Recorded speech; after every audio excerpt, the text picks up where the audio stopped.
News and views ആരംഭിക്കുന്നു.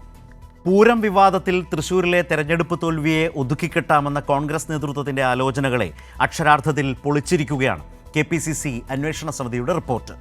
തോൽവിക്ക് കാരണം പൂരവിഷയം അല്ലെന്നാണ് കണ്ടെത്തൽ. കെ മുരളീധരന്റെ വരവിന് കിട്ടിയ ആവേശം തെരഞ്ഞെടുപ്പിൽ കണ്ടില്ല. TN പ്രതാപൻ മത്സരരംഗത്തില്ലെന്ന് ആദ്യം തന്നെ പ്രഖ്യാപിച്ചത് തിരിച്ചടിയായെന്നും റിപ്പോർട്ടിലുണ്ട്. എന്നാൽ കോൺഗ്രസ് വോട്ടുകൾ വൻതോതിൽ BJPക്ക് പോയതും BJPയുടെ വിജയത്തിന് അത് വലിയ സഹായമായതിനെപ്പറ്റിയും റിപ്പോർട്ട് വിലയിരുത്തിയിട്ടില്ല എന്നാണ് മനസ്സിലാക്കുന്നത്. അതേസമയം സംഘടനാ വീഴ്ചകളെപ്പറ്റി ഗൗരവമേറിയ പരാമർശങ്ങളാണ് റിപ്പോർട്ടിലുള്ളത്. പൂരത്തെ പഴിച്ചുകൊണ്ട് തൃശൂരിലെ കെ മുരളീധരന്റെ തോൽവിയുടെ അടിസ്ഥാന കാരണങ്ങളിൽ നിന്നും ഒഴിഞ്ഞു മാറരുതെന്നാണോ KPCC അന്വേഷണ സമിതി report K Sudhakaran VD Satheesan നേതൃത്വത്തോട് പറയുന്നത്? ഇന്ന് ഈ ചർച്ചയിൽ പങ്കെടുക്കുന്നത് advocate K Anilkumar CPIM, N Sreekumar Veekshanam മുൻ എഡിറ്റർ, M ജയചന്ദ്രൻ മുതിർന്ന മാധ്യമപ്രവർത്തകൻ. ആദ്യം അഡ്വക്കേറ്റ് അനിൽകുമാർ CPIM സംസ്ഥാന സമിതി അംഗം. ശ്രീ അനിൽകുമാർ, ഇപ്പോൾ പൂരവുമായി ബന്ധപ്പെട്ട് കഴിഞ്ഞ പൂരം അതിൽ ഉണ്ടായ പ്രശ്നങ്ങൾ അതൊരു വലിയ വിവാദവും അത് അന്വേഷണ ഘട്ടത്തിൽ നിൽക്കുന്നു. ആ റിപ്പോർട്ട് DGPക്ക് മുമ്പാകെ വന്നിട്ടുണ്ട്. അത് മുഖ്യമന്ത്രിയുടെ അടക്കം പക്കലെത്തി എന്ന നിലയിൽ പല വാർത്തകളും ഒക്കെ വരുന്നൊരു സാഹചര്യമുണ്ട്. മാത്രവുമല്ല, കോൺഗ്രസ് നേതൃത്വം നൽകുന്ന UDF, വിശേഷിച്ച് കോൺഗ്രസ് ഒക്കെ പൂരത്തിൻ്റെ പ്രശ്നത്തെ വലിയ തോതിൽ രാഷ്ട്രീയമായി മുന്നോട്ട് കൊണ്ടുപോകുന്ന ഒരു സമയമാണ്. ഇതേ സമയത്താണ് KPCC ഉപസമിതിയുടെ തൃശ്ശൂരിലെ അവരുടെ തോൽവിയെ സംബന്ധിച്ച റിപ്പോർട്ട്, അതുമായി ബന്ധപ്പെട്ട വിവരങ്ങൾ മാധ്യമങ്ങളിലൂടെ പുറത്തു വരുന്നത്. അതിൽ പറയുന്നൊരു പ്രധാനപ്പെട്ട കാര്യം തോൽവിക്ക് കാരണം പൂരം വിഷയമായിട്ടില്ല എന്ന നിലയിലാണ്. എത്രമാത്രം പ്രാധാന്യമുണ്ട് ഇന്നത്തെ സാഹചര്യത്തിൽ ഈ അന്വേഷണ സമിതിയുടെ റിപ്പോർട്ട് പുറത്തു വന്ന വിവരങ്ങൾ ആധാരമാക്കി സംസാരിച്ചാൽ?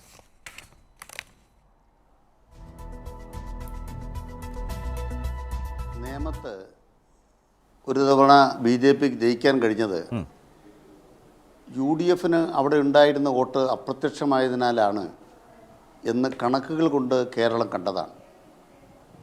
അതിനുശേഷം നിറവാർന്ന ഒരു പോരാട്ടത്തിലൂടെ ഇടതുപക്ഷ ജനാധിപത്യ മുന്നണി മുഖ്യമന്ത്രി പ്രഖ്യാപിച്ചതുപോലെ നേമത്തെ BJPയുടെ അക്കൗണ്ട് ക്ലോസ് ചെയ്യുകയുണ്ടായി. ലോകസഭയിലേക്ക് കേരളത്തിൽ നിന്നും ഒരു അക്കൗണ്ട് തുറക്കാൻ BJPക്ക് കഴിഞ്ഞത് കഴിഞ്ഞ തെരഞ്ഞെടുപ്പിൽ UDFന് സ്വായത്തമായിരുന്ന വോട്ടുകളിൽ നിന്നും ഒരു 84,000-ഓളം വോട്ടുകൾ കുറഞ്ഞതിനാലാണ്. കേരളത്തിലെ എല്ലാ മണ്ഡലങ്ങളിലും UDFന് ഉണ്ടായിട്ടുള്ള വോട്ടിൻ്റെ ഒരു നില വെച്ച് നോക്കിക്കഴിഞ്ഞാൽ തൃശ്ശൂർ ജില്ലയിലും സ്വാഭാവികമായിട്ടും സംസ്ഥാനത്താകെ ഉണ്ടായ പ്രവണതയല്ല സംഭവിച്ചത്. UDFൻ്റെ വോട്ടിൽ സാരമായ കുറവ് വരികയാണ് ചെയ്തത്. LDFൻ്റെ വോട്ട് കേരളത്തിലെ പല മണ്ഡലങ്ങളിലും കുറഞ്ഞുവെങ്കിലും തൃശ്ശൂർ മണ്ഡലത്തിൽ LDFൻ്റെ വോട്ട് വർദ്ധിച്ചു എന്നുള്ളതാണ് സത്യം. ഇതിൽ നിന്ന് നാം അനുമാനത്തിലെത്തേണ്ട കാര്യം എന്താണ്? 84,000 വോട്ടുകൾ സ്വന്തം പട്ടികയിൽ നിന്ന് നഷ്ടപ്പെട്ടു പോയി ഉടുവസ്ത്രം നഷ്ടപ്പെട്ട നഗ്നമായി നിൽക്കുന്ന ഈ കേരളത്തിലെ UDFന്, കോൺഗ്രസ്സിന് എന്താണ് അവിടെ സംഭവിച്ചതെന്ന് അതിൻ്റെ സ്ഥാനാർത്ഥിയായിരുന്ന ശ്രീ മുരളീധരൻ പറയുകയാണ്. നട്ടും ബോൾട്ടും ഇല്ലാത്ത ഒരു സംവിധാനമായിട്ടാണ് അവിടെ അത് പ്രവർത്തിച്ചത്. കോൺഗ്രസിൻ്റെ തൃശ്ശൂർ ജില്ലയിലെ പ്രാമാണിക നേതാക്കന്മാരെല്ലാം അവിടെ പ്രവർത്തിക്കുകയായിരുന്നില്ല, സ്ഥാനാർത്ഥിക്കെതിരെ നിൽക്കുകയാണ് ചെയ്തത് എന്ന് അദ്ദേഹം തന്നെ സാക്ഷ്യം പറയുകയാണ്. ഒരു സ്ഥാനാർത്ഥിയുടെ സാക്ഷ്യത്തേക്കാൾ വലിയ മറ്റൊന്നുണ്ടോ? ഈ റിപ്പോർട്ട് സമർപ്പിക്കുന്നതിന് മുമ്പും സമർപ്പിച്ച ശേഷവും മുരളീധരൻ്റെ ഓരോ വാക്കുകളും എന്താണ് അവിടെ നടക്കുന്നത്? UDFൻ്റെ സംഘടനാപരമായ കുറവുകളുടെ മേലെയാണ് മുരളീധരന് തോൽവി ഉണ്ടായത് എന്ന് മുരളീധരൻ തന്നെ സാക്ഷ്യപ്പെടുത്തുമ്പോൾ മറ്റൊരു തെളിവെന്തിന്? അത് VD സതീശനോട് കെ മുരളീധരൻ്റെ മറുപടിയാണ്. മാത്രമല്ല, തെരഞ്ഞെടുപ്പ് കഴിഞ്ഞ് ഇത്രയും നാൾ കഴിഞ്ഞിട്ടും മുരളീധരൻ ലക്ഷ്യമിടുന്നത് കോൺഗ്രസിലെ സംഘടനാ സംവിധാനത്തെ തന്നെയാണ്. അതുകൊണ്ട് തന്നെ രണ്ടാമതൊന്നും ആലോചിക്കേണ്ടതില്ല. ഇനി തൃശ്ശൂർ പൂരവുമായി ബന്ധപ്പെട്ട യാഥാർത്ഥ്യം എന്താണ്? ഒന്ന്, തൃശ്ശൂർ പൂരം നിയമാനുസരണം നടത്തുന്നതിന് നിരവധിയായ പരിമിതികൾ കേന്ദ്ര സർക്കാർ ചട്ടങ്ങൾ വഴി ഇപ്പോൾ അവിടെ കൊണ്ടുവന്നിരിക്കുന്നു എന്ന കാര്യം ആളുകൾ മറന്നുപോകുന്നതാണോ? ആന എഴുന്നള്ളിക്കുമ്പോൾ വെടിക്കെട്ട് നടക്കുന്ന ഇടവും തമ്മിൽ പാലിക്കേണ്ട അകലം സംബന്ധിച്ച നിയമം സംസ്ഥാന നിയമമാണോ കേന്ദ്ര നിയമമാണോ? അതിനെ തുടർന്ന് ഇത്തവണ അവിടെ വെടിക്കെട്ട് നടക്കാനിടയില്ല എന്ന കാര്യത്തിൽ, ആനയെ ഇതുപോലെ എഴുന്നള്ളിക്കാനിടയില്ല എന്ന കാര്യത്തിൽ എത്രയോ കോടതി ഇടപെടലുകൾ വന്ന കാര്യം നാം മറന്നുപോയതാണോ? അവസാനം സംസ്ഥാന സർക്കാർ എടുത്ത നിലപാടിൻ്റെ അടിസ്ഥാനത്തിൽ പൂരം നടക്കുക നിയന്ത്രണങ്ങളോട് കൂടി എന്ന തീരുമാനമാണ് ഉണ്ടായത് എന്ന് മനസ്സിലാകാത്തതാണോ? അതിനുശേഷമാണ് തെരഞ്ഞെടുപ്പ് പ്രഖ്യാപിക്കപ്പെട്ടത്. ഇലക്ഷൻ കമ്മീഷൻ്റെ നിയന്ത്രണത്തിലുള്ള ഉദ്യോഗസ്ഥന്മാരാണ് വരുന്നത്. സാധാരണഗതിയിൽ ഒരു ജില്ലയിൽ ആ പ്രദേശത്ത് പരിചയമുള്ള ഉദ്യോഗസ്ഥന്മാർ ജോലിക്കുണ്ടാവുക എന്നത് സ്വാഭാവികമായി ഉണ്ടാകേണ്ട കാര്യമാണ്. അങ്ങനെയാണല്ലോ വിവേകത്തോടെ പ്രവർത്തിക്കുന്നൊരു ജനായത്ത ഗവൺമെൻറ് വെക്കുക. അത്തരം ഉദ്യോഗസ്ഥന്മാർ ജില്ല വിട്ടു പോകണം. അങ്ങനെ ജില്ല വിട്ടു പോകുമ്പോൾ ആരെവിടെ പ്രവർത്തിക്കണമെന്ന് പിണറായി സർക്കാരല്ല തീരുമാനിക്കുന്നത്, ഇലക്ഷൻ കമ്മീഷനാണ് തീരുമാനിക്കുന്നത്. ആ ഇലക്ഷൻ കമ്മീഷൻ ആരുടെ നിയന്ത്രണത്തിലാണ്? ഇതിൻ്റെ ഭാഗമായി ഒരു നഗരത്തിൽ ഒരു കമ്മീഷണർ വരികയുണ്ടായി. IAS കാരനാണ്, IPS കാരനാണ്. അദ്ദേഹം നിയമം പാലിച്ചോ? അദ്ദേഹം നിയമം പാലിക്കുന്നതിനാണോ നിന്നത്? നിയമവിരുദ്ധമായിട്ടാണോ പ്രവർത്തിച്ചത്? സർക്കാരിന് അതൃപ്തി ഉണ്ടാക്കുന്ന കാര്യങ്ങളിലാണ് അദ്ദേഹം നിലപാട് സ്വീകരിച്ചത്. അത് സർക്കാർ അപ്പം തന്നെ വ്യക്തമാക്കിയിട്ടുണ്ട്. അതിന് ADGPയുടെ റിപ്പോർട്ട് തന്നെ ആവശ്യമില്ല. പക്ഷേ സ്ഥലം മാറ്റണമെന്ന സർക്കാരിൻ്റെ ആഗ്രഹം ഇലക്ഷൻ കമ്മീഷൻ അംഗീകരിച്ചില്ല. ഇലക്ഷൻ കമ്മീഷൻ തന്നെ എത്രയോ ഉദ്യോഗസ്ഥന്മാരെ ഇന്ത്യയിൽ സ്ഥലം മാറ്റി കഴിഞ്ഞു, തെറ്റായി പ്രവർത്തിക്കുന്നവരെ. പക്ഷേ തൃശ്ശൂർ പൂരവുമായി ബന്ധപ്പെട്ട് സർക്കാരിൻ്റെ വിപ്രതിപത്തിയുള്ള ഉദ്യോഗസ്ഥനെ അന്നേരം മാറ്റാൻ എന്തുകൊണ്ടോ ഇലക്ഷൻ കമ്മീഷൻ അംഗീകരിച്ചിട്ടില്ല. ചട്ടങ്ങൾ അനുസരിച്ച് ഇലക്ഷൻ കമ്മീഷൻ്റെ സമയം കഴിഞ്ഞപ്പോഴാണ്, അവരുടെ നിയന്ത്രണം കഴിഞ്ഞപ്പോഴാണ് കേരള സർക്കാർ ആ ഉദ്യോഗസ്ഥനെ സ്ഥലം മാറ്റിയത്. അതിൽ നിന്ന് മനസ്സിലാക്കുന്ന കാര്യം എന്താണ്? തെരഞ്ഞെടുപ്പിനെ അത് ബാധിച്ചിട്ടുള്ളൊരു ഘടകമാണ് എന്ന അഭിപ്രായം ഞങ്ങൾക്കില്ല. അങ്ങനെ അഭിപ്രായം ഇല്ലെങ്കിൽ പോലും ആ ഉദ്യോഗസ്ഥന് കുറച്ചുകൂടെ വിവേകത്തോടെ ഇടപെടാൻ കഴിയുമായിരുന്നു. ഇതാണ് ഞങ്ങളുടെ അഭിപ്രായം. ആ അഭിപ്രായം സർക്കാർ വ്യക്തമാക്കിയിട്ടുണ്ട്. അതിനപ്പുറത്ത് ഇതിന് രാഷ്ട്രീയ മാനങ്ങളുണ്ട് എന്ന് വരുന്നത് കോൺഗ്രസ്സുകാർക്ക് ഉടുവസ്ത്രം നൽകുന്ന ഒരു ജോലിയാണ്. അത് കേരളത്തിലെ മാധ്യമങ്ങൾ പല വഴിക്ക് ചെയ്തുകൊണ്ടിരിക്കുമ്പോൾ ഇന്ന് വളരെ കൃത്യമായും കോൺഗ്രസിൻ്റെ ആഭ്യന്തര അന്വേഷണത്തിൻ്റെ റിപ്പോർട്ട് അവരുടെ സംഘടനാ സംവിധാനങ്ങളുടെ പാളിച്ചകളിലേക്ക് തന്നെ, അവരുടെ സ്ഥാനാർത്ഥി ചൂണ്ടിക്കാണിച്ച വഴിയിലേക്ക് തന്നെ പോയിരിക്കുകയാണ്. ഇതിനേക്കാൾ രസകരമാണ് ആലത്തൂരിലെ റിപ്പോർട്ട്. ആലത്തൂരിലെ തോൽവിക്ക് കാരണം ആലത്തൂരിലെ UDFൻ്റെ സ്ഥാനാർത്ഥി തന്നെയാണെന്നാണ് അവരുടെ റിപ്പോർട്ട് അവസാനം. ആലോചിച്ച് നോക്കി എന്താണ് കോൺഗ്രസിൻ്റെ അവസ്ഥ എന്ന്. ഒരിടത്ത് കോൺഗ്രസിൻ്റെ കമ്മിറ്റിയുടെ പരാജയം, മറുഭാഗത്ത് സ്ഥാനാർത്ഥിയുടെ തന്നെ പരാജയം. ഇതല്ലേ കോൺഗ്രസ്സുകാർ കണ്ടെത്തിയിരിക്കുന്നത്. കോൺഗ്രസ് തന്നെ കോൺഗ്രസ്സിന് പാരയാണ് എന്നുള്ളതാണ് കോൺഗ്രസിന് ഇന്നത്തെ സംഘടനാ സംവിധാനം. അവിടെ ആ അപമാനത്തിൽ നിന്ന് രക്ഷ നേടാനും ആ ജാള്യം മറച്ചു വെക്കാനും പൂരം കലക്കിയതാണ് എന്നൊരു വ്യാജ ആരോപണം ഉന്നയിക്കുക. ഒരു കാര്യത്തിൽ വ്യക്തത ഉണ്ടാകണം. പൂരം സമയത്ത് വെടിക്കെട്ട് നടന്നില്ല എന്നുള്ളത് അവിടെ ആ പൂരവുമായി ബന്ധപ്പെട്ട് പങ്കെടുത്തവർക്ക് മനോവേദന ഉണ്ടാക്കിയ കാര്യമാണ്. പുലർച്ചെയായിക്കഴിഞ്ഞാണ് വെടിക്കെട്ടുണ്ടായത്. തർക്കങ്ങൾ ഉണ്ടായിട്ടുണ്ട്. ജനക്കൂട്ടത്തിന് നടുവിലൂടെ വെടിക്കെട്ട് സാധനങ്ങൾ കൊണ്ടുപോകാൻ പറ്റുമോ? പോലീസ് പറഞ്ഞു കൊണ്ടുപോകാൻ പറ്റില്ല, അവിടെ വടം കെട്ടിയ ആളുകളെ നിയന്ത്രിക്കണം. അപ്പോൾ പൂര കമ്മിറ്റിക്കാർ പറയുകയാണ്, അല്ല, നാട്ടുകാരുടെ ഇടയിൽ കൂടെ തന്നെ ഈ വെടിക്കെട്ട് സാധനങ്ങൾ കൊണ്ടുപോയാൽ മതി. പൂര കമ്മിറ്റിക്കാർ ഒരുപടി ചാടി വീണ് പൂരം നിർത്തിവെക്കുകയാണ്. തൃശ്ശൂർ പൂരത്തിനിടയിൽ ലാത്തിച്ചാർജ് ഉണ്ടായിട്ട് നിർത്തിവെക്കാത്ത പൂരം ഈ തെരഞ്ഞെടുപ്പിൻ്റെ തലേന്ന് നിർത്തിവെക്കണം എന്ന വാശിയിൽ ആരെങ്കിലും പ്രവർത്തിച്ചിട്ടുണ്ടോ? അതൊക്കെ ഒരു ഉദ്യോഗസ്ഥ അന്വേഷണത്തിൽ മാത്രമല്ല.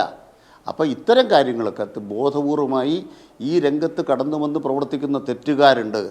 അതിന് രാഷ്ട്രീയമായൊരു പഴി സർക്കാരിൻ്റെ മേലെ കെട്ടിവെക്കാൻ ആരെങ്കിലും ശ്രമിച്ചാൽ അത് നിലനിൽക്കാൻ പോകുന്നില്ല. ഉദ്യോഗസ്ഥ തലത്തിൽ നിയമം നടപ്പാക്കുന്ന ഘട്ടത്തിൽ ഉണ്ടായ വീഴ്ചകൾ ADGPയുടെ അന്വേഷണത്തിന് മുന്നിൽ വരികയും അത് കൃത്യമായിട്ട് വരാനാണ് സാധ്യത. അത് വന്നിട്ടില്ലെങ്കിൽ കൂടുതൽ അന്വേഷണങ്ങളിലേക്ക് സർക്കാർ പോകാൻ മടിക്കുന്ന സർക്കാരുമല്ല കേരളം ഭരിക്കുന്നത്. റൈറ്റ്. ഞാൻ താങ്കളിലേക്ക് മടങ്ങി വരാം.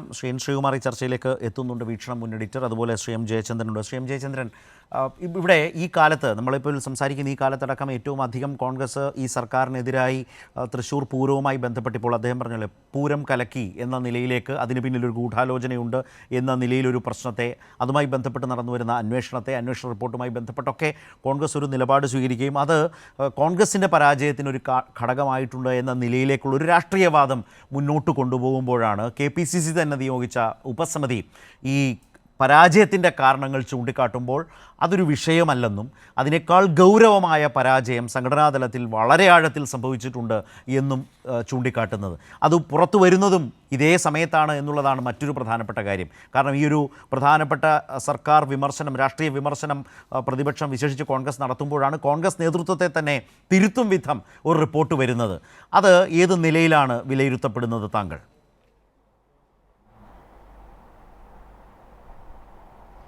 കോൺഗ്രസ് സ്ഥാനാർത്ഥി കെ മുരളീധരൻ്റെ തൃശ്ശൂരിലെ തോൽവി അത് തുടക്കം മുതൽ തന്നെ എന്താണ് വസ്തുത എന്നുള്ളത് വിവിധ തലങ്ങളിൽ നമ്മൾ പരിശോധിച്ചിട്ടുള്ളതാണ്. ഏറ്റവും പ്രാഥമികമായ കോൺഗ്രസ് തന്നെ കണ്ടെത്തിയ ചില പ്രാഥമികമായ കണക്കുകളും കാര്യങ്ങളും മാത്രം നോക്കിയാൽ മത്സരത്തെ 1275 ബൂത്തുകളാണ് തൃശ്ശൂർ പാർലമെൻറ്റ് നിയോജകമണ്ഡലത്തിലുള്ളത്. അതിൽ 620 ബൂത്തിൽ 3-ാം സ്ഥാനത്തായിരുന്നു കോൺഗ്രസ്. അത് പരിശോധിക്കണ്ടേ? അതാരാണ് പരിശോധിക്കേണ്ടത്? പരിശോധിക്കണമെന്ന് പറഞ്ഞത് കോൺഗ്രസ് നേതാക്കളാണ്. മുരളീധരൻ അടക്കമുള്ള സ്ഥാനാർത്ഥി അടക്കമുള്ള കോൺഗ്രസ് നേതാക്കളും പ്രവർത്തകരുമാണ് പറഞ്ഞത്. പരിശോധിച്ചോ എന്തുകൊണ്ട് 3-ാം സ്ഥാനത്തായി? പിന്നെ ഇതിൻ്റെ അകത്ത് പ്രശ്നങ്ങളൊന്നുമില്ല എന്നാണ് തുടക്കത്തിലെ കണ്ടെത്തിയതെങ്കിൽ എന്തിനാണ് ജോസ് വല്ലൂരിനെ ഡൽഹിയിലേക്ക് വിളിപ്പിച്ചിരുന്നത്? തിരിച്ചു വന്ന ഉടനെ അദ്ദേഹം തൃശ്ശൂർ DCC പ്രസിഡൻ്റായിരുന്ന ജോസ് വല്ലൂർ എന്തിനാണ് സ്ഥാനത്യാഗം ചെയ്തത്, രാജിവെച്ചത്? എന്തിനാണ് UDF കൺവീനറായിരുന്ന ഇദ്ദേഹം MP വിൻസെൻ്റ് ആ സ്ഥാനം ഒഴിഞ്ഞത്? എന്തിനാണ്? ഇതേ പേരിൽ തന്നെയല്ലേ? അപ്പോൾ കോൺഗ്രസ്സിൽ എവിടെയാണ് പ്രശ്നങ്ങളുള്ളതെന്നുള്ളത് തൃശ്ശൂർ എന്ന ജില്ലയിലോ പാർലമെൻറ്റ് മണ്ഡലത്തിലോ കേരള സംസ്ഥാനത്തോ അല്ല, AICC വരെ അതിൻ്റെ റിഫ്ലക്ഷൻ ഉണ്ടായി എന്നും തീരുമാനങ്ങൾ അവിടെ ഉണ്ടായി എന്നും അതിൻ്റെ അടിസ്ഥാനത്തിലാണ് ഇവരെ പോലുള്ളവർക്ക് സ്ഥാനത്യാഗം ചെയ്യേണ്ടി വന്നതെന്നും ആർക്കാണ് അറിയാത്തത്? അതൊരു കാര്യം. രണ്ടാമത്തെ കാര്യം, ഈ തൃശ്ശൂർ പൂരത്തിൻ്റെ ഇപ്പോഴത്തെ വിവാദങ്ങളിലേക്ക് വരുന്നതിന് മുൻപ് മറ്റൊരു കാര്യമുള്ളത്, ഈ UDFിലല്ലാതെ നടപടിയൊക്കെ ഉണ്ടായില്ലേ, സംഘടനാപരമായ നടപടി ഉണ്ടായില്ലെങ്കിൽ സ്ഥാനത്യാഗം ഉണ്ടായി. അതേസമയം നേരെ എതിർഭാഗത്തുള്ള 2-ാം സ്ഥാനത്ത് വന്ന LDFിൽ ആ തരത്തിൽ സ്ഥാനാർത്ഥി CPIയുടെ ആയിരുന്നു, LDFിൻ്റെ മുന്നണി സ്ഥാനാർത്ഥിയായിരുന്നു. CPIയിലോ ഇപ്പോൾ കോൺഗ്രസ് നേതാക്കളും മാധ്യമങ്ങളും ആരോപണം ചൊരിയുന്ന CPMലോ ഏതെങ്കിലും നേതാക്കന്മാരെ ഈ കാര്യത്തിൽ നടപടിയെടുക്കേണ്ട സാഹചര്യം ഏതെങ്കിലും റിപ്പോർട്ടിൻ്റെ അടിസ്ഥാനത്തിലോ വിശകലനത്തിൻ്റെ അടിസ്ഥാനത്തിലോ LDFന് സ്വീകരിക്കേണ്ടി വന്നിട്ടുണ്ടോ? ഈ നിമിഷം വരെ ഇല്ലല്ലോ. എന്തുകൊണ്ടാണത്? എത്രയാണ് പോൾ ചെയ്യപ്പെട്ട വോട്ട്, എത്ര ബൂത്താണുള്ളത്, ഓരോ ബൂത്തിലും എത്രയൊക്കെയാണ് പ്രതീക്ഷിച്ച വോട്ട് കിട്ടിയത്, എത്ര? ഇത് സംബന്ധിച്ച് LDFന് വ്യക്തമായ ധാരണയുണ്ടായിരുന്നു. ആ കണക്കുകളാണ് അതിനുശേഷം അസസ്മെൻ്റ് വന്ന കണക്കുകൾ കൃത്യമായിരുന്നു ഇതിന് ശേഷം ഒരു പരിധി വരെ. മറ്റത് ഈ പറഞ്ഞതുപോലെ ഇപ്പം ശ്രീ അനിൽകുമാർ പറഞ്ഞല്ലോ, ഈ അടിച്ചുകൊണ്ട് പോയ ഈ കോൺഗ്രസ് നടത്തിക്കൊണ്ടുപോയി BJPക്ക് കൊടുത്ത വോട്ടിൻ്റെ എണ്ണം. അത് പറഞ്ഞതാരാണെന്ന് ആദ്യം മാത്രമല്ല ഇപ്പോഴും പറഞ്ഞുകൊണ്ടിരിക്കുന്ന ആരാ? 56,000 വോട്ട് BJPക്കാർ ചേർത്തു, അന്നേരം നമ്മുടെ പാർട്ടിക്കാരൊന്നും അറിഞ്ഞില്ല എന്ന് പറഞ്ഞത് ഇതേ കെ മുരളീധരൻ എന്ന സ്ഥാനാർത്ഥി തന്നെ ആയിരുന്നില്ലേ? ഇപ്പോഴും അദ്ദേഹത്തിൻ്റെ നിലപാടതല്ലേ? അതൊക്കെ അവിടെ നിൽക്കുന്നു, ആ പ്രശ്നങ്ങൾ അവിടെ നിൽക്കുന്നു. അതിന് ശേഷമാണ് ഈ തൃശ്ശൂർ പൂരത്തിൻ്റെ ഇഷ്യൂ ഇതിലേക്ക് കടത്തി വിടുന്നത്. ഓക്കെ, അതിൽ തന്നെ നിൽക്കാം നമുക്ക്. ഈ തൃശ്ശൂർ പൂരത്തിൻ്റെ ഈ പ്രശ്നമുണ്ടായതിൻ്റെ പിറ്റേന്ന് ചില സംഭവവികാസങ്ങളുണ്ട്. അതിനുമുമ്പ് മറ്റൊരു കാര്യം കൂടെ കാണണം കേട്ടോ. ഏപ്രിൽ 14-ന് ഇത് സംബന്ധിച്ച നിയന്ത്രണങ്ങൾ എന്തൊക്കെയാണ് ആവശ്യമുള്ളത്, നടപടികൾ എന്തൊക്കെയാണ് ആവശ്യമുള്ളതെന്ന് നിശ്ചയിച്ച് നൽകിയത് ആരാണ്? കേരള ഹൈക്കോടതിയല്ലേ? കേരള ഹൈക്കോടതി നിർദ്ദേശിച്ച് നൽകിയതിനെക്കുറിച്ച് ഇപ്പോൾ ആരും ഒന്നും മിണ്ടാത്തത് എന്താ? UDFിൻ്റെ ആൾക്കാരും മിണ്ടാത്തത് എന്താ? അത് പ്രധാനപ്പെട്ടൊരു പ്രശ്നമല്ലേ? എന്തൊക്കെയാണ് ചെയ്യേണ്ടത്, എങ്ങനെയൊക്കെയാണ് അവിടെ കാര്യങ്ങൾ നീക്കേണ്ടത്? അത് ഹൈക്കോടതിയല്ലേ പറഞ്ഞ് കൊടുത്തത്. അതിനുശേഷം കാര്യങ്ങൾ നടക്കുന്നു. 22-ാം തീയതി 21-ാം തീയതി ആണല്ലോ സംഭവം. 22-ാം തീയതി മനോരമയുടെ 1-ാം പേജിൽ എന്താണ് വാർത്ത? അത് ഇവിടെ നിന്ന് ആർക്കും നുണ പറയാൻ കഴിയില്ല അക്കാര്യത്തിൽ. മനോരമയിൽ വന്ന ബാനർ ഹെഡിങ്ങിൽ 1-ാം പേജിൽ വന്ന വാർത്ത പൂരം കലക്കിയത് ആരാണ്? കമ്മീഷണറാണ്. കമ്മീഷണറുടെ ഏകപക്ഷീയമായ തോന്നിവാസങ്ങളാണ് അവിടെ നടപ്പാക്കിയത് എന്ന് ഓൺലൈനിലും പത്രത്തിലും ഓൺലൈനിലും ഒക്കെ കൊടുത്തതാരാണെന്നേ. മനോരമയായിരുന്നു ഒന്നാമത് നിന്നത്. അടുത്തത് വരുന്ന മാതൃഭൂമിയാണ്. പിന്നെ ഓരോരുത്തരും തങ്ങൾ മുമ്പിൽ എന്ന നിലയിൽ പോലീസിനെതിരായിട്ട് കമ്മീഷണർക്കെതിരായിട്ട് മത്സരിക്കുകയായിരുന്നു. അപ്പോഴാണ് ആ കമ്മീഷണർക്കെതിരെ നടപടി സ്വീകരിക്കണമെന്ന് ഗവൺമെൻറ് തീരുമാനിക്കുന്നത്. കാരണം പെരുമാറ്റച്ചട്ടം നിൽക്കുമ്പോൾ സ്വാഭാവികമായി ഇലക്ഷൻ കമ്മീഷൻ തീരുമാനിക്കണം. സമ്മതിച്ചോ? ഇല്ലല്ലോ എന്നാണ് അനുവദിച്ചത്. ഇലക്ഷൻ കമ്മീഷന് കത്തയച്ചിട്ട് ഇലക്ഷൻ കമ്മീഷൻ മൈൻഡ് ചെയ്ത് പോലുമില്ല. പിന്നെ പെരുമാറ്റച്ചട്ടം കഴിയുന്ന ജൂൺ 10-നാണെന്ന് പിന്നെ കമ്മീഷണർക്കെതിരെ നടപടിയെടുക്കാൻ കഴിഞ്ഞത്. അതല്ലേ വസ്തുത? അതിൻ്റെ അകത്തും സർക്കാരിൻ്റെ ആണോ കുഴപ്പം? അപ്പോൾ അടുത്ത വാദം വരുന്നത് ADGPയും IG അവിടെ ഉണ്ടായിരുന്നല്ലോ. ADGPയും IG ഇക്കാര്യങ്ങൾ ചെയ്യണമെന്നാണോ ഹൈക്കോടതി പറഞ്ഞിരുന്നത്? വിമർശകർ കുറ്റാരോപണം ഉന്നയിക്കുന്നവർ അതും കൂടെ ഒന്ന് പരിശോധിച്ച് പോകണം. ഇത് ആര് ചെയ്യണമെന്നാണ് പറഞ്ഞിരുന്നത്? ആ ചുമതലപ്പെടുത്തിയ ഉദ്യോഗസ്ഥൻ്റെ തസ്തിക എന്തായിരുന്നു? ആ തസ്തികയ്ക്ക് അപ്പുറത്തേക്ക് വേറെ ആരെങ്കിലും ഇടപെട്ടിരുന്നു ആ കാര്യത്തിൽ? ഇതൊക്കെ നമ്മുടെ മുമ്പിൽ നിൽക്കുന്ന വസ്തുതകളാണ്, യാഥാർത്ഥ്യങ്ങളാണ്. അത് നമ്മൾ കണ്ണടച്ചാൽ നമുക്ക് ഇരുട്ടാവൂ എന്ന് വിമർശിക്കുന്നവർ ഓർക്കണം. വിമർശനത്തിനൊന്നും ആരും അതീതരല്ല. ഗവൺമെൻറ്റിനെ ഒട്ടും വിമർശിക്കാതിരിക്കേണ്ട, 100% ഗവൺമെൻറ് വിമർശനത്തിന് അർഹരുമാണ്. പക്ഷേ മുഖ്യമന്ത്രി മിനിഞ്ഞാന്ന് പറഞ്ഞതുപോലെ ഈ നശീകരണ മാധ്യമ പ്രവർത്തനമാവത്, ഡിസ്ട്രക്റ്റീവ് ജേർണലിസം ആവരുത്, കൺസ്ട്രക്റ്റീവ് ആവണം മാധ്യമ പ്രവർത്തനം. അങ്ങനെയല്ല. അതിന്റെ ഡീറ്റെയിൽസിലേക്ക് ഇന്നും ശ്രീ ജയചന്ദ്രൻ ഇന്നും ഇതേ തൃശ്ശൂരിൽ അഴീക്കോടൻ രാഘവൻ ദിനത്തിൽ അദ്ദേഹം സംസാരിച്ചപ്പോൾ ഈ കാര്യങ്ങൾ മുഖ്യമന്ത്രിയുടെ പരാമർശത്തിൽ, അദ്ദേഹത്തിൻ്റെ പ്രസംഗത്തിൽ പരാമർശ വിഷയമായിട്ടുണ്ട്. ഞാൻ ശ്രീ എൻ ശ്രീകുമാറിലേക്ക് കൂടി പോകുന്നു, വീക്ഷണം മുന്നടിച്ച്. ശ്രീകുമാർ, താങ്കളിലേക്ക് വരുന്നതിന് മുമ്പ് ഈ തോൽവിയെക്കുറിച്ച് കെ മുരളീധരൻ പലതവണ പലതും പറഞ്ഞിട്ടുണ്ട്. അതിലെ വളരെ പ്രധാനപ്പെട്ട ഒരു ഭാഗം ഒന്ന് ഓർത്തുകൊണ്ട് താങ്കളിലേക്ക് വരാം. ഇപ്പോൾ തൃശ്ശൂർ തന്നെ കണ്ടില്ല, 56,000 വോട്ട് BJP ചേർത്ത് നമ്മുടെ വിദ്വാന്മാർ അറിഞ്ഞിട്ടില്ല. എന്നിട്ടും പറയണം ഉറപ്പായിട്ട് ജയിക്കുന്നു പറഞ്ഞിട്ടാണല്ലോ എന്നെ കൊണ്ടവിടെ ഇട്ടത്. അന്ന് പ്രവീണൊക്കെ ഉണ്ടായിരുന്നു എന്നെ അങ്ങോട്ട് അയക്കാൻ. അപ്പോ അല്ല പറഞ്ഞിട്ട് കാര്യമില്ല, ഷുവറാന്ന് പറഞ്ഞ് കേട്ടിട്ടാണല്ലോ ചെയ്യുന്നത്. അവിടെ ചെല്ലുമ്പോൾ നട്ടുമില്ല ബോൾട്ടുമില്ല. ഒരു വണ്ടിയിൽ കരുതി യാത്ര ചെയ്യാൻ പറഞ്ഞു. വണ്ടിയിൽ നോക്കുമ്പോൾ സ്റ്റിയറിംഗും ഇല്ല, നട്ടുമില്ല, ബോൾട്ടുമില്ല. അതാണ് അവിടുത്തെ സിസ്റ്റം. ഏതായാലും ചെന്ന് പെട്ടുപോയി. പിന്നെ എങ്ങനെയൊക്കെയോ ഭാഗ്യത്തിന് തടി ഊരി കുഴപ്പമില്ലാതെ അവിടെ ജീവനം കൊണ്ട് രക്ഷപ്പെട്ടു. കാരണം തൃശ്ശൂരിൽ നിന്ന് എനിക്ക് അത്ര വലിയ പ്രതീക്ഷയൊന്നുമില്ല. ശ്രീ എൻ ശ്രീകുമാർ, ശ്രീ കെ മുരളീധരൻ മുൻപും പിൻപും ഒക്കെ പറഞ്ഞുകൊണ്ടിരുന്നു നട്ടും ബോൾട്ടും ഇല്ലാത്ത, സ്റ്റിയറിംഗ് പോലും ഇല്ലാത്തൊരു വണ്ടിയാണ് തൃശ്ശൂരിലെ കോൺഗ്രസ് സംവിധാനം എന്ന് അദ്ദേഹം പറഞ്ഞുകൊണ്ടിരുന്നത് പൂർണ്ണമായും ശരിവെച്ചുകൊണ്ടല്ലേ ഈ KPCC ഉപസമിതിയുടേതായ കണ്ടെത്തൽ? അതുമായി ബന്ധപ്പെട്ട് ഇന്ന് എല്ലാ മാധ്യമങ്ങളിലും വന്നിട്ടുള്ള വാർത്ത, പൂരത്തെ പഴിച്ച് തോൽവിയുടെ ആഴത്തെ മറച്ചുവെക്കാൻ ശ്രമിച്ചാൽ അത് രാഷ്ട്രീയമായി അപകടം ചെയ്യും എന്നുകൂടിയല്ലേ മനസ്സിലാക്കേണ്ടത്?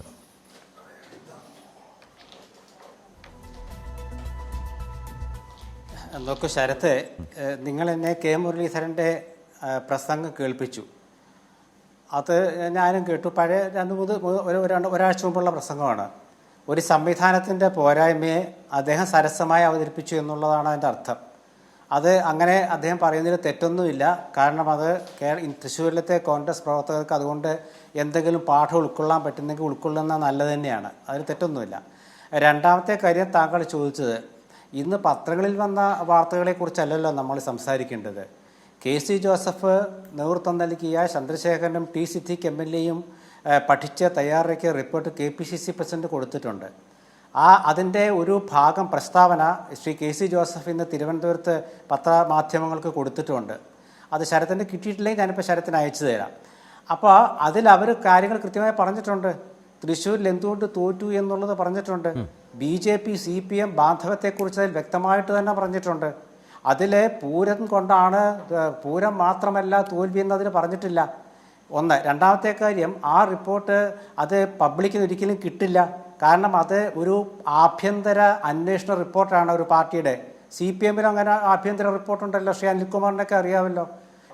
എല്ലാ പാർട്ടികളിലുള്ള ആഭ്യന്തര അന്വേഷണ റിപ്പോർട്ട് പോലെ ഒരു ഫാക്ട് ഫൈൻഡിങ് റിപ്പോർട്ടാണത്. അതായത് വസ്തുതകളെ അന്വേഷിച്ച് പഠിച്ച് നൽകിയ ഒരു റിപ്പോർട്ടാണത്. അത് ഒരു എല്ലാ മാധ്യമങ്ങളിലും വന്ന വളരെ പ്രധാനപ്പെട്ട ഒരു നിമിഷം, എല്ലാ മാധ്യമങ്ങളിലും വന്ന വളരെ പ്രധാനപ്പെട്ട ഒരു വിഷയം പൂരം ഈ തെരഞ്ഞെടുപ്പ് തോൽവിയുടെ ഒരു വിഷയമല്ല എന്ന നിലയിൽ തന്നെയാണ് മാധ്യമങ്ങളിലൊക്കെ ആ നിലയിൽ വാർത്ത വന്നിരുന്നു.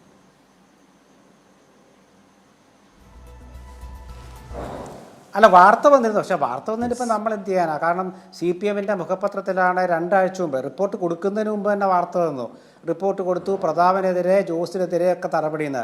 KPCC വർക്കിംഗ് പ്രസിഡന്റാണ് TM പ്രതാപൻ എന്നൊരു ബോധം ആ എഴുതിയ ആൾക്കുണ്ടായിരുന്നെങ്കിൽ അങ്ങനെ ഒരു റിപ്പോർട്ട് ഉണ്ടാകുമായിരുന്നില്ല.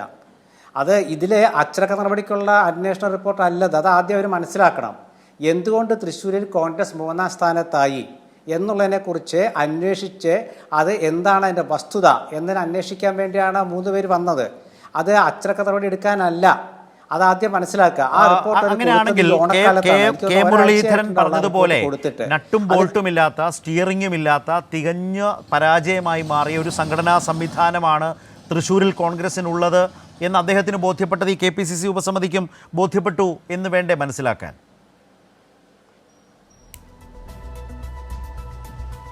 അല്ല, കെ മുരളീധരൻ തൃശ്ശൂരിലെ UDF സ്ഥാനാർത്ഥിയായിട്ട് മത്സരിച്ചിട്ട് 3ാം സ്ഥാനത്തേക്ക് തള്ളിപ്പോയി. 3ാം സ്ഥാനത്താണ് കോൺഗ്രസ്, UDF. അത് വലിയൊരു ഗൗരവമുള്ള വിഷയമാണ്. ആ മത്സരിച്ച സ്ഥാനാർത്ഥിക്ക് ഇത്രയും പോരാൻ വേറെ കുറച്ചുകൂടെ കടുപ്പിച്ച് പറയണമായിരുന്നു എന്നാണ് ഞാൻ പറയുന്നത്. അദ്ദേഹം പറഞ്ഞത് എന്താണ്? നട്ടും പോരായ്മയാണ്. അദ്ദേഹത്തിലൂടെ ആ സംവിധാനത്തെക്കുറിച്ച് മലയാളികൾ മനസ്സിലാക്കിയ ഒരു സാഹചര്യം ഉണ്ടല്ലോ. അത് പൂർണ്ണമായും ശരിവെക്കുകയല്ലേ KPCC ഉപസമിതിയുടെ ഈ റിപ്പോർട്ടെന്നാണ് ഞാൻ ചോദിച്ചത്.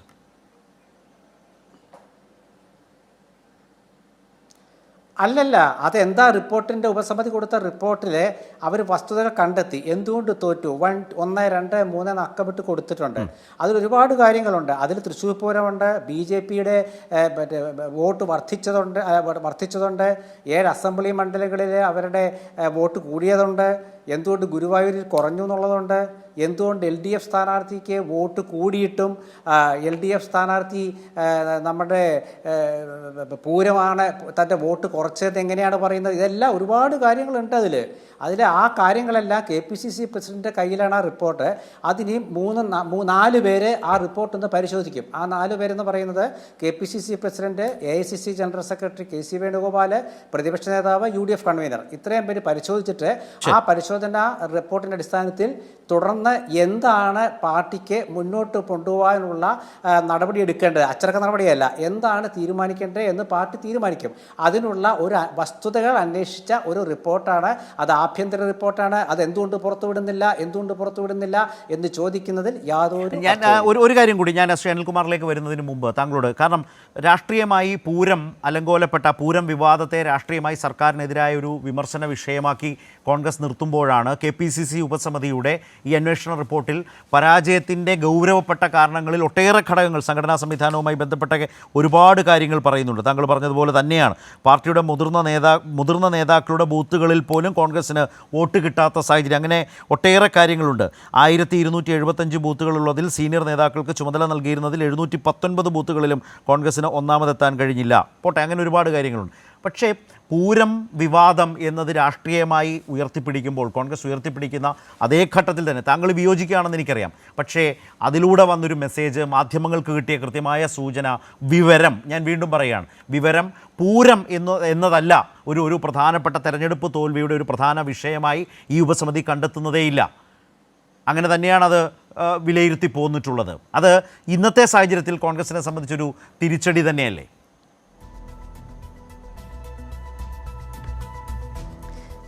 ശ്രീ ശരത്തെ, പൂരം എന്തോ എനിക്കൊരു ഡിസ്റ്റർബൻസ് വരുന്നുണ്ട് ഫോൺ അടിക്കുന്നതിൻ്റെ. അതായത് പൂരത്തെക്കുറിച്ച് ഞാൻ പറയാം. പൂരത്തെക്കുറിച്ച് ആ റിപ്പോർട്ടിൽ പറഞ്ഞിട്ടുണ്ടോ എന്നുള്ളത് പത്രങ്ങൾക്ക് കിട്ടില്ല. കാരണം ആ റിപ്പോർട്ട് പുറത്ത് വന്നിട്ടില്ല. ഇന്ന് പത്രങ്ങളിൽ വന്ന വാർത്ത അവരുടെ ഊഹാപോഹങ്ങളാണ്. പൂരത്തെക്കുറിച്ചും പൂരക്കാലത്തുണ്ടായ സംഭവങ്ങളെക്കുറിച്ചും അതിൽ പറയുന്നുണ്ട്. അതിൽ തോൽവിയുടെ കാരണങ്ങൾ ആ 3 അംഗ സമിതി കണ്ടെത്തിയത് വേറെ ഒരുപാട് കാരണങ്ങളുണ്ട്. അതില് ഒരു പരാമർശം ഉണ്ടായിരിക്കാം പൂരം. ഞാൻ കാരണം ആർക്കും കാണാൻ പറ്റിയിട്ടില്ല. പക്ഷെ പൂരമാണ് ആ തോൽവിക്ക്. അല്ല, തൃശ്ശൂർ പൂരം കൊണ്ടാണ് തൃശ്ശൂരിൽ LDFന്റെയും UDFന്റെയും സ്ഥാനാർത്ഥികൾ തോറ്റത് എന്ന് പറയുന്നതിലെ ഒരു പത്രപ്രവർത്തകൻ എന്ന നിലയ്ക്ക് എനിക്ക് യാതൊരു വിശ്വാസവുമില്ല. ഞാനതിൽ വിശ്വസിക്കുന്നുമില്ല. ഞാൻ ശ്രീ അനിൽകുമാറിലേക്ക്, ശ്രീ ജയചന്ദ്രൻ എന്തോ ചോദിക്കാൻ വന്നു. ചോദ്യമാണോ ശ്രീ ജയചന്ദ്രൻ? അദ്ദേഹത്തോട് ചോദ്യമാണോ? ശ്രീകുമാറിനോട് ഒരു കാര്യം, ശ്രീകുമാറിനോട് മാത്രം. എന്താണ് ചോദിക്കാമോ? ചോദിക്കും. ഇന്ന് ഉച്ചകഴിഞ്ഞ് 2:45 KPCC പ്രസിഡന്റിൻ്റെ ഒരു പ്രസ് റിലീസ് ഉണ്ടായിരുന്നു. ഉച്ചകഴിഞ്ഞ് 2:45 അതിൽ തൃശ്ശൂരിലെ തോൽവി സംബന്ധിച്ച് പഠിക്കാൻ KPCC നേതൃത്വം രാഷ്ട്രീയകാര്യ സമിതി അംഗം KC Joseph, KPCC working president T Siddique, INTUC സംസ്ഥാന പ്രസിഡന്റ് R ചന്ദ്രശേഖരൻ എന്നിവരെ ചുമതലപ്പെടുത്തിയിരുന്നു. ഈ ഉപസമിതി സമർപ്പിച്ച റിപ്പോർട്ട് KPCCയുടെ പരിഗണനയിലാണ്. അടുത്ത ദിവസങ്ങളിൽ തന്നെ പാർട്ടി ഈ വിഷയത്തിന്മേൽ ചർച്ച നടത്തി ഉചിതമായ തീരുമാനങ്ങൾ സ്വീകരിക്കും എന്ന് പറയുന്നത് ശ്രീകുമാർ KPCC പ്രസിഡൻ്റാണ്. താങ്കൾ CPM-ൻ്റെ കാര്യം സൂചിപ്പിച്ചു. CPM-ൽ അത്തരത്തിലുള്ള സമിതികൾ രൂപീകരിക്കാറുണ്ട്. പക്ഷേ വാർത്താക്കുറിപ്പ് ഇറക്കി ഇങ്ങനൊരു സമിതി രൂപീകരിച്ചിരിക്കുന്നു, അതിൻ്റെ റിപ്പോർട്ട് കിട്ടിയതിന് ശേഷം പാർട്ടി ഉചിതമായ നടപടി സ്വീകരിക്കും എന്ന് CPM അങ്ങനെ ചെയ്യാറില്ല. പക്ഷേ ഇത് KPCC പ്രസിഡന്റ് പരസ്യമായി പത്രക്കുറിപ്പ് ഇറക്കിയിരിക്കുകയാണ് ഇന്ന്. അതാണ് ഞാൻ പറഞ്ഞത്. അപ്പോൾ താങ്കൾ പറഞ്ഞതുമായിട്ട് അത് ചേരുന്നില്ലല്ലോ എന്ന് താങ്കൾ ശ്രദ്ധയിൽപ്പെടുത്താൻ വേണ്ടിയിട്ടാണ് ഞാൻ ചോദിക്കാനുണ്ടെന്ന് പറഞ്ഞത്. അതെ അതെ അല്ല അത് എൻ്റെ ജയൻ അത് ഞാൻ പറഞ്ഞ ജയൻ കേട്ടിട്ടുണ്ടാവില്ല. അതായത് ഞാൻ പറഞ്ഞ എന്താണെന്ന് വെച്ചാൽ KPCC പ്രസിഡന്റ് പറഞ്ഞ തീരുമാനം എടുക്കുന്നതാണ്, നടപടി എടുക്കുന്നതല്ല. തീരുമാനിക്കുന്ന എന്താണോ അതാണ് ഞാൻ പറഞ്ഞത്. ഈ റിപ്പോർട്ടിൻ്റെ അടിസ്ഥാനത്തിൽ പാർട്ടിയുടെ തോൽവിയെ സംബന്ധിച്ച് അത് ഏത് പാർട്ടി എടുക്കുന്നതാണ്, ഇനി എങ്ങനെ മുന്നോട്ട് പോകണം എന്നുള്ളതിനെ കുറിച്ചുള്ള ഒരു തീരുമാനമാണ് എടുക്കുക. അല്ലാണ്ട് അച്ചടക്ക നടപടിയല്ല. നടപടി എന്നതിൽ പറഞ്ഞിട്ടില്ല. അത് CPM-ൽ ഉണ്ടായിട്ടുണ്ട്. CPM-ൽ ഇപ്പോൾ ജയരാജൻ്റെ EP ജയരാജൻ്റെ തർക്കം വന്നപ്പോൾ ഒരു അന്വേഷണ സമിതിയെ വെച്ചു എന്ന് പറഞ്ഞ് പത്രങ്ങളിൽ വാർത്ത വന്നു. അവർ പറഞ്ഞു അന്വേഷണ സമിതിയെ വെച്ചില്ലെന്ന് പാർട്ടി ഔദ്യോഗികമായിട്ട് പറഞ്ഞു, വെച്ചില്ല പറഞ്ഞു. പക്ഷേ ഒരു സമിതി ഉണ്ടായിരുന്നു എന്നുള്ളതും ആ സമിതിയുടെ റിപ്പോർട്ടൊന്നും പുറത്തു വരില്ല. അത് എല്ലാ പാർട്ടികളിലുള്ളതാണ്. അതിന് പുതുമയുള്ള കാര്യമല്ല. ഇപ്പം വാക്കുകൾ എന്തെങ്കിലും ഇപ്പോൾ നാളെ വേറൊരാൾ നടപടി എന്ന് പറഞ്ഞാൽ അത് അച്ചടക്ക നടപടിയായിട്ട് കണക്കാക്കണ്ട. കാരണം ആ സമയത്ത് ഉപയോഗിക്കുന്ന വാക്കുകൾ വ്യത്യാസമുണ്ട്. പക്ഷേ ഞാൻ ഒരു കാര്യം പറയാം. KPCC ഇവിടെ അന്വേഷണത്തിൽ കണ്ടെത്തിയ വിവരങ്ങൾ അവർ 4 പേര് പരിശോധിച്ചതിന് ശേഷം തുടർന്ന് എന്ത് ചെയ്യണം, പാർട്ടിക്ക് ഈ അടുത്ത തവണ ജയിക്കണമല്ലോ, അടുത്ത തവണ വെച്ചാൽ പഞ്ചായത്ത് ഇലക്ഷൻ, നിയമസഭാ ഇലക്ഷൻ, മെച്ചപ്പെടുത്തേണ്ട കാര്യം, നട്ടും ബോൾട്ടും ഇടണം, ഇതൊക്കെ പരിശോധിക്കാൻ വേണ്ടിയുള്ള തീരുമാനങ്ങളാണ് ഉണ്ടാവുക. ആ തർക്കമില്ലാത്ത ഞാൻ അടുത്ത റൗണ്ടിൽ വരുമ്പോൾ താങ്കൾ അതേക്കുറിച്ച് കൂടി ഒന്ന് പറയണം. കാരണം Muരളീധരന് പോലും ഈ അന്വേഷണത്തിൽ വിശ്വാസമില്ല എന്ന് അദ്ദേഹം പരസ്യമായി പറഞ്ഞു. അങ്ങനെ അന്വേഷിക്കാൻ നിയോഗിച്ച കമ്മീഷനുകളുടെ ഫയലുകളൊക്കെ കണ്ടെത്തലുകളൊക്കെ ഇങ്ങനെ ഫയലുകൾ ഈ KPCC ഓഫീസിൽ അങ്ങനെ ഇരുന്ന് പൊടി പിടിച്ചിരിക്കുന്നതിനെക്കുറിച്ചൊക്കെ അദ്ദേഹം പറഞ്ഞിട്ടുമുണ്ട്. CV പത്മരാജൻ റിപ്പോർട്ടൊക്കെ ആ വിധത്തിൽ പലതും നമ്മുടെ മുമ്പിലുണ്ട്. ഞാൻ പിന്നാലെ വരുമ്പോൾ താങ്കൾക്ക് അതേക്കുറിച്ച് പ്രതികരിക്കാം. ശ്രീ അനിൽകുമാർ, ഞാൻ വീണ്ടും പറയുന്ന ഒരു കാര്യം, നമ്മൾ ഈ പൂരവുമായി ബന്ധപ്പെട്ടൊക്കെ സംസാരിച്ചു, അല്ലെങ്കിൽ ഇപ്പോൾ അതൊരു ഒരു ഒരു പൂരം അലങ്കോലപ്പെട്ടു എന്ന് നേരത്തെ താങ്കൾ പറഞ്ഞ ഒരു നറേറ്റീവ് ഉണ്ടല്ലോ, അതിനെ രാഷ്ട്രീയമായി വളരെ കുറെ കൂടി ഇപ്പോൾ നടക്കുന്ന അന്വേഷണത്തിൻ്റെയൊക്കെ പശ്ചാത്തലത്തിൽ കുറെ കൂടി സർക്കാരിനെതിരെ ഉപയോഗിക്കാൻ കോൺഗ്രസ് ശ്രമിക്കുമ്പോൾ തന്നെ അവരുടെ തന്നെ ഒരു ആഭ്യന്തര സമിതി അന്വേഷണ റിപ്പോർട്ടിൽ ഒരു വലിയ തെരഞ്ഞെടുപ്പ് തോൽവിയിൽ അതിന് വലിയ സ്വാധീനമില്ല എന്ന് പറയുന്നത് യഥാർത്ഥത്തിൽ അവരുടെ രാഷ്ട്രീയവാദത്തെ അത് നിരാകരിക്കുന്നതാണോ? CPM ആ വിധത്തിൽ അതിനെ കാണുന്നുണ്ടോ? ആ നിലയിൽ ജനങ്ങളോട് അതേക്കുറിച്ച് വിശദീകരിക്കുന്നുണ്ടോ? നേരത്തെ ശ്രീ N ശ്രീകുമാർ സംസാരിച്ചപ്പോൾ CPIM BJP ബാന്ധവം എന്ന ഒരു പരാമർശവും നടത്തുകയുണ്ടായി. തൃശ്ശൂരിൽ ആ നിലയിൽ കോൺഗ്രസ്സുകാർ വിശ്വസിച്ചാൽ യുക്തിസഹമായി വസ്തുതകൾക്ക് നിരക്കുന്ന വിധത്തിൽ അത് അവർക്ക് ജനങ്ങളോട് അവതരിപ്പിക്കാൻ കഴിയുമോ?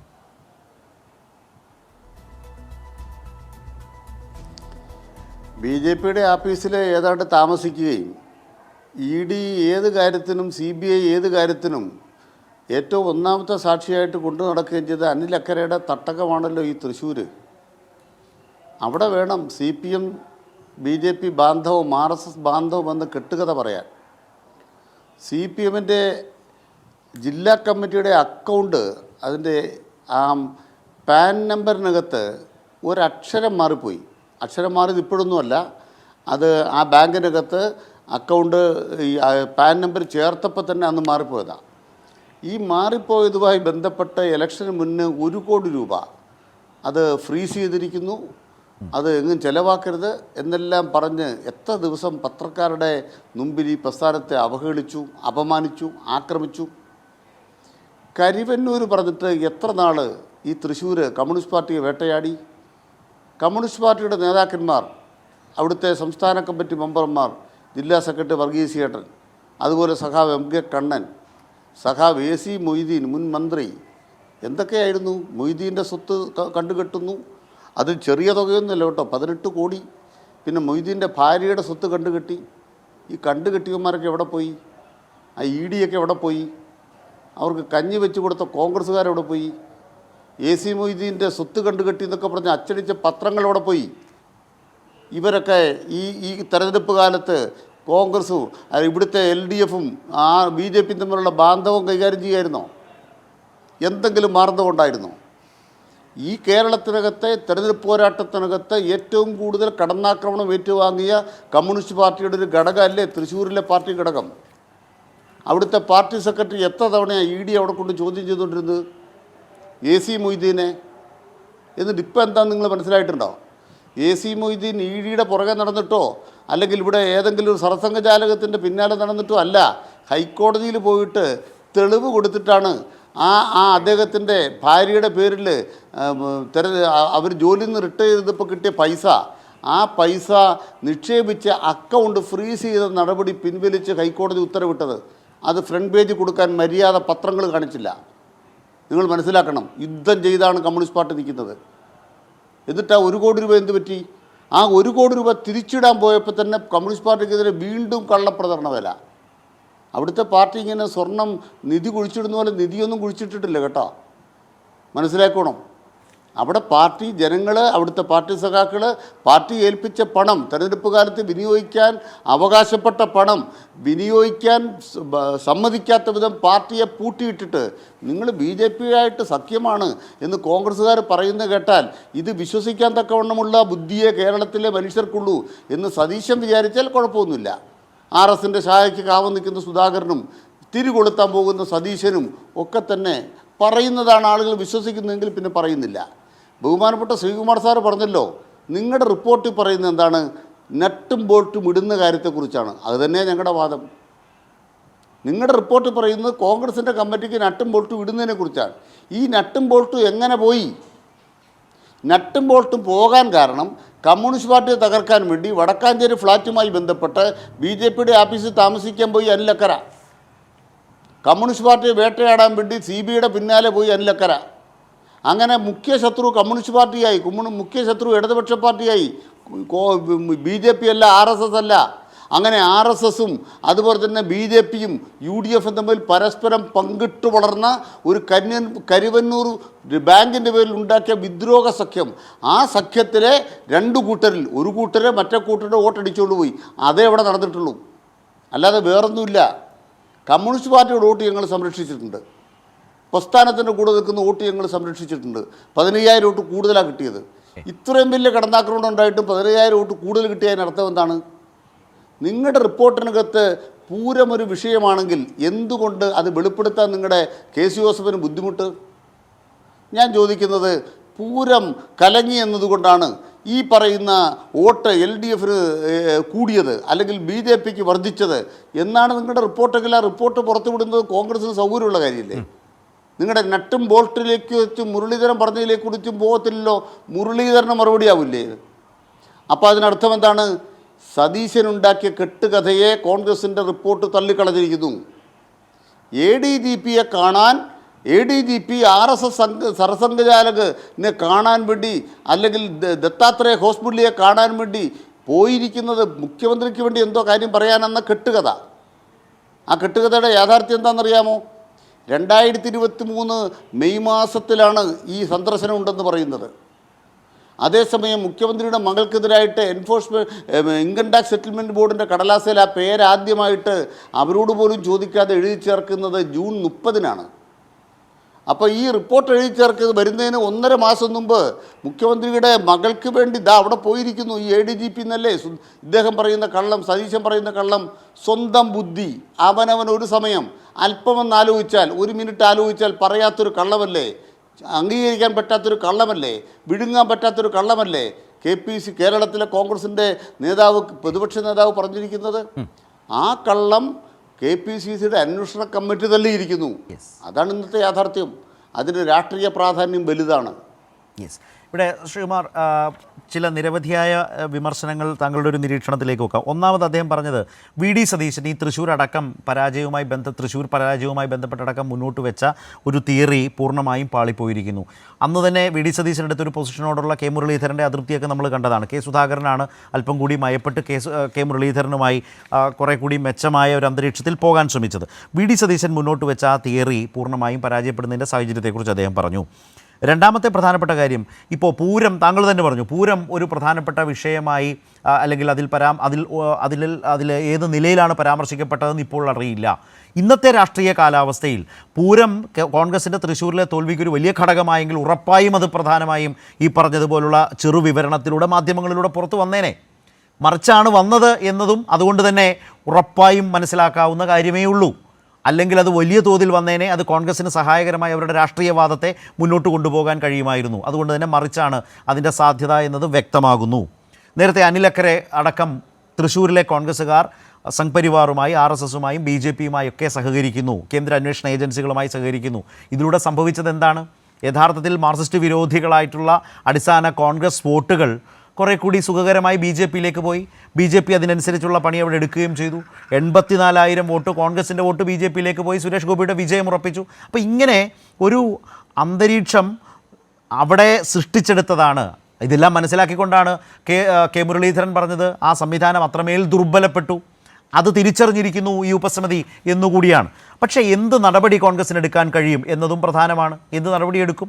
എത്രയോ അന്വേഷണ റിപ്പോർട്ടുകൾ ഈ വിധം ഇപ്പോഴത്തെ ആവേശമൊക്കെ കാണും, അതിനപ്പുറത്തേക്ക് പോയിട്ടേയില്ല എന്ന് കെ മുരളീധരൻ തന്നെ പരസ്യമായി പറഞ്ഞതും താങ്കൾക്ക് ഓർമ്മയുണ്ടാകുമല്ലോ. അതുകൊണ്ട് തന്നെ ആ അന്വേഷണത്തിൽ ഒരു വിശ്വാസവും ഇല്ല എന്ന് പറഞ്ഞതും കെ മുരളീധരനല്ലേ?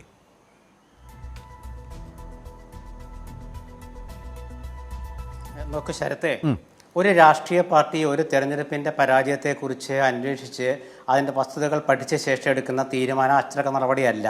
അത് കോൺഗ്രസ്സിലല്ല, CPMലും അങ്ങനെ വളരെ അപൂർവമാണ്. അത് എടുത്തിട്ടുണ്ട്, CPM എടുത്തിട്ടുണ്ട്, കോൺഗ്രസ്സും എടുത്തിട്ടുണ്ട്, പിന്നീട് അവരെ തിരിച്ചെടുത്തിട്ടുണ്ട്. ഉദാഹരണങ്ങൾ പറഞ്ഞാൽ സമയം കളയുന്നില്ല. നമ്മുടെ മാരാരിക്കുളമുണ്ട്, തൃക്കാക്കരയുണ്ട്, ഒരുപാട് വിഷയങ്ങൾ CPMനെ സംബന്ധിച്ച്. ഞാനത് കൂടുതൽ പറയുന്നില്ല. ശ്രീ അനിൽകുമാർ വക്കീൽ ഇവിടെ 2-3 പ്രധാനപ്പെട്ട കാര്യങ്ങൾ പറഞ്ഞു. ഒന്ന്, അദ്ദേഹം പറഞ്ഞെന്താ വെച്ചാൽ നമ്മുടെ ഈ കോൺഗ്രസിൻ്റെ BJP ബാന്ധവത്തെക്കുറിച്ചാണ് പറഞ്ഞത്. കോൺഗ്രസ് ആരോപിക്കുന്ന BJP CPM ബാന്ധവം, അതായത് അത് കോൺഗ്രസ് ഉന്നയിക്കുന്നതിന് സാഹചര്യത്തിലുകൾ പിന്നീട് വന്നുകൊണ്ടിരിക്കുകയല്ലേ. EP ജയരാജനെതിരെ നടപടി എങ്ങനെയാണ് വന്നത്? EP ജയരാജൻ്റെ സംഘടനാപരമായ നടപടിയില്ലെന്ന് ഗോവിന്ദ മാഷ് പറഞ്ഞു. അതേന്ന് LDF കൺവീനർ രാമകൃഷ്ണൻ പറഞ്ഞു. ഏതാ സത്യം എന്ന് എനിക്കറിയില്ല. എന്തായാലും EP ജയരാജനെ ഈ മുന്നണി കൺവീനർ സ്ഥാനത്ത് നിന്ന് മാറ്റി. RSS നേതാക്കളെ ADGP കണ്ടതിനെ കുറിച്ച് ഇപ്പോഴും CPMോ മുഖ്യമന്ത്രിയോ മിണ്ടുന്നില്ല. അതുപോലെ തന്നെ ഇത്തരത്തിലുള്ള കുറേ സാഹചര്യങ്ങൾ വെച്ചുകൊണ്ടാണ് ഈ പ്രതിപക്ഷം പറയുന്നതിനെ സമൂഹം എന്തോ സംശയമുണ്ടെന്ന് ഉന്നയിക്കുന്നത്. പിന്നെ അദ്ദേഹം മാത്രം കോൺഗ്രസ് മാത്രമല്ലല്ലോ പറഞ്ഞേ. മുഖ്യമന്ത്രിയുടെ വാർത്താ സമ്മേളനത്തിൽ ഇതടക്കമുള്ള കാര്യങ്ങൾ വരുമ്പോൾ മുഖ്യമന്ത്രി പറഞ്ഞ മറുപടി എന്താണെന്ന് വെച്ചാൽ വഴിവിട്ട സഹായങ്ങൾ തനിക്ക് വേണ്ടി ആരും ചെയ്യേണ്ടതില്ല. കാരണം വഴിവിട്ട് നടന്നാൽ മാത്രം അങ്ങനെയുള്ളവർക്കാണ് വഴിവിട്ട സഹായം വേണ്ടി വരുന്നത്. ആ പട്ടികയിൽ എന്നെ പെടുത്തേണ്ട അപവാദങ്ങൾ പറഞ്ഞ് ആ നിലയിൽ ആളുകളെ തെറ്റിക്കാൻ നോക്കിയാലും അതും നടക്കില്ല എന്നതടക്കം അദ്ദേഹം ഇന്നത്തെ സാഹചര്യത്തെ, ഇപ്പോഴത്തെ മാധ്യമ വാർത്തകളും പ്രതിപക്ഷം പറയുന്നതും ഒക്കെ കൂടെ ചേർത്തല്ലേ അദ്ദേഹത്തിൻ്റെ മറുപടി വന്നത്. അല്ല, ആ മറുപടി നിങ്ങൾക്ക് തൃപ്തികരമായിട്ടുണ്ടാകാം, പക്ഷേ സമൂഹത്തിൽ അതൊരു മറുപടിയല്ല. താങ്കൾ മറുപടി പറഞ്ഞില്ല എന്ന് പറഞ്ഞതിനാണ് ഞാൻ പറഞ്ഞത്. നമുക്കത് യോജിപ്പുണ്ടോ വിയോജിപ്പുണ്ടോ എന്നുള്ളതല്ല. ശ്രീകുമാർ, താങ്കൾ പറഞ്ഞത് എന്താണ്? അതിലൊരു പെശകില്ല. അദ്ദേഹം പ്രതികരിച്ചാൽ അല്ല, അദ്ദേഹം എങ്ങനെ മറുപടി പറയണമെന്ന് താങ്കൾക്കും പറയാൻ കഴിയില്ല. അത് അദ്ദേഹത്തിന്റെ മറുപടി അല്ല. അല്ല, അത് മറുപടിയല്ല. അല്ല, അത് താങ്കളുടെ തോന്നൽ. ഞാൻ പറയുന്നില്ലല്ലോ. അല്ല, അദ്ദേഹം എങ്ങനെ മറുപടി പറയണം ഞാൻ പറയുന്നില്ല. പക്ഷെ താങ്കൾ പറഞ്ഞ അങ്ങനെയല്ല. താങ്കൾ പറഞ്ഞത് മുഖ്യമന്ത്രി മറുപടി പറഞ്ഞില്ലല്ലോ എന്നാണ്. മുഖ്യമന്ത്രിയുടെ മറുപടി എന്തിനാ എല്ലാവരും ഓക്കെ. മറുപടിയും പ്രതിരോധം രണ്ടും രണ്ടല്ലേ? അതോടെ നിൽക്കട്ടെ, നമ്മൾ അതിലേക്ക് തർക്കിക്കാൻ വേണ്ട. പക്ഷേ അനിൽകുമാർ പറഞ്ഞു, ഞാൻ ചോദിക്കുന്നില്ല, LDFന്റെ സ്ഥാനാർത്ഥിയായിരുന്ന VS സുനിൽകുമാർ പൂരം അട്ടിമറിച്ചെന്ന് പറയുന്നുണ്ട്. എന്തുകൊണ്ടാണ് ആ ഒരു അട്ടിമറിയെക്കുറിച്ച് എന്താ CPMന് തോന്നാത്ത? എന്താ, LDFന്റെ സ്ഥാനാർത്ഥിയല്ലേ സുനിൽകുമാർ?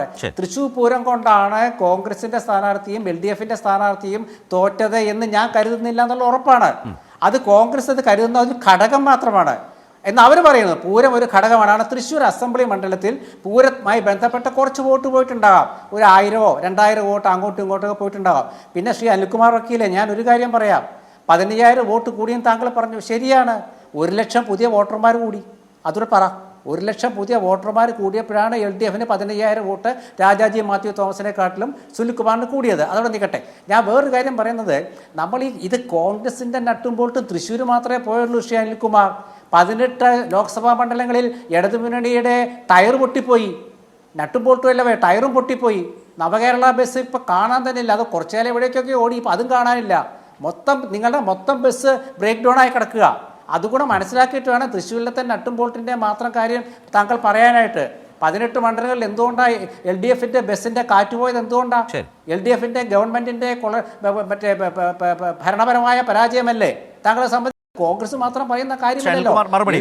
CPIക്ക് നിങ്ങൾ പറഞ്ഞു കൊടുക്കൂ.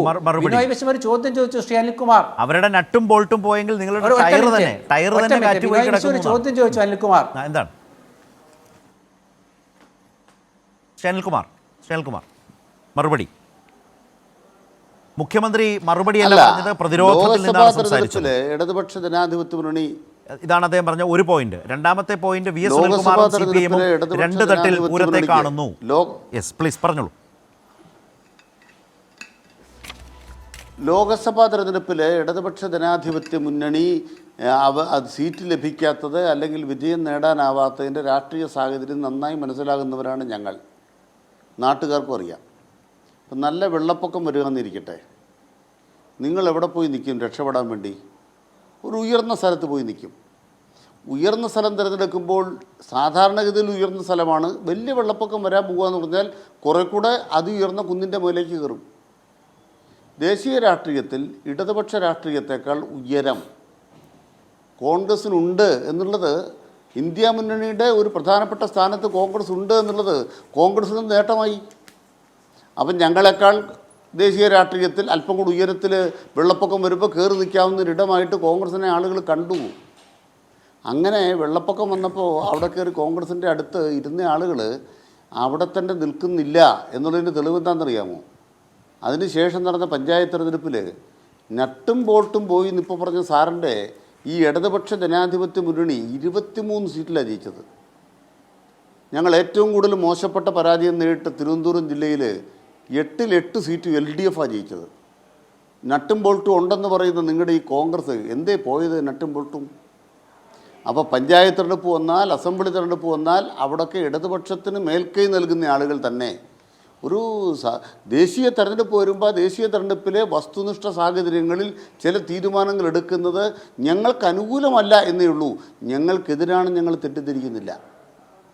പിന്നെ കമ്മ്യൂണിസ്റ്റ് പാർട്ടിയെ സംബന്ധിച്ചിടത്തോളം കമ്മ്യൂണിസ്റ്റ് പാർട്ടി ആളുകളോട് സത്യസന്ധമായി ഇടപെടുന്ന പാർട്ടിയാണ്, ട്രാൻസാക്ട് ചെയ്യുന്ന പാർട്ടിയാണ്. കഴിഞ്ഞ തെരഞ്ഞെടുപ്പ് കാലത്ത് പെൻഷൻ കിട്ടാതിരുന്ന് ആളുകൾക്ക് വിഷമമുണ്ടായി. തൃശ്ശൂർ പൂരവുമായി ബന്ധപ്പെട്ട പ്രശ്നങ്ങൾ ആളുകൾക്ക് തൃപ്തിക്കുറവുണ്ടാക്കിയിട്ടുണ്ട്. പക്ഷേ വോട്ട് പോകാൻ കാരണം പെൻഷൻ മുടങ്ങാനിടയായതാണോ, സപ്ലൈകോയിൽ സാധനം കിട്ടാതെ വന്നതാണോ? ഇതല്ലേ കൂടുതൽ ബാധിക്കാനിടയുള്ളത്. അപ്പം ബാധിക്കാനിടയുള്ള വസ്തുതകൾ കുറേ ഉണ്ട്. ആ വസ്തുതകളിൽ കമ്മ്യൂണിസ്റ്റ് പാർട്ടിയും LDF കൊടുത്ത തീരുമാനം എന്താണ്? സർക്കാരിൻ്റെ മുൻഗണനകളിൽ ഇതായിരിക്കണം മുൻഗണന. അത് മുഖ്യമന്ത്രി 300-ാം വകുപ്പ് പ്രകാരം പ്രഖ്യാപിച്ചു. അത് പ്രഖ്യാപിച്ചത് LDF തീരുമാനമാണ്. അത് VS സുനിൽകുമാറും CPIയും CPM ഉൾപ്പെടുന്ന LDFൻ്റെ പൊതു തീരുമാനമാണ്, തിരുത്തൽ നടപടി. ആ തിരുത്തൽ നടപടിയിൽ തൃശ്ശൂർ പൂരം ഇല്ല, അത് മനസ്സിലാക്കണം. അതുകൊണ്ട് എന്താ വേണ്ടത്? തൃശ്ശൂർ പൂരവുമായി ബന്ധപ്പെട്ട് ഭരണപരമായ നടപടികളിലെ ഉദ്യോഗസ്ഥതല വീഴ്ചയിലാണ് അന്നും ഇന്നും എന്നും പരിശോധന. ആ പരിശോധനയിൽ കൃത്യമായ റിപ്പോർട്ട് ADGP കൊടുത്തിട്ടുണ്ട്. നടപടികൾ പുറകെ ഉണ്ടാകും. കുറേ നടപടികൾ കഴിഞ്ഞു. ഇനി മുഖ്യമന്ത്രി എന്താ പറഞ്ഞത്?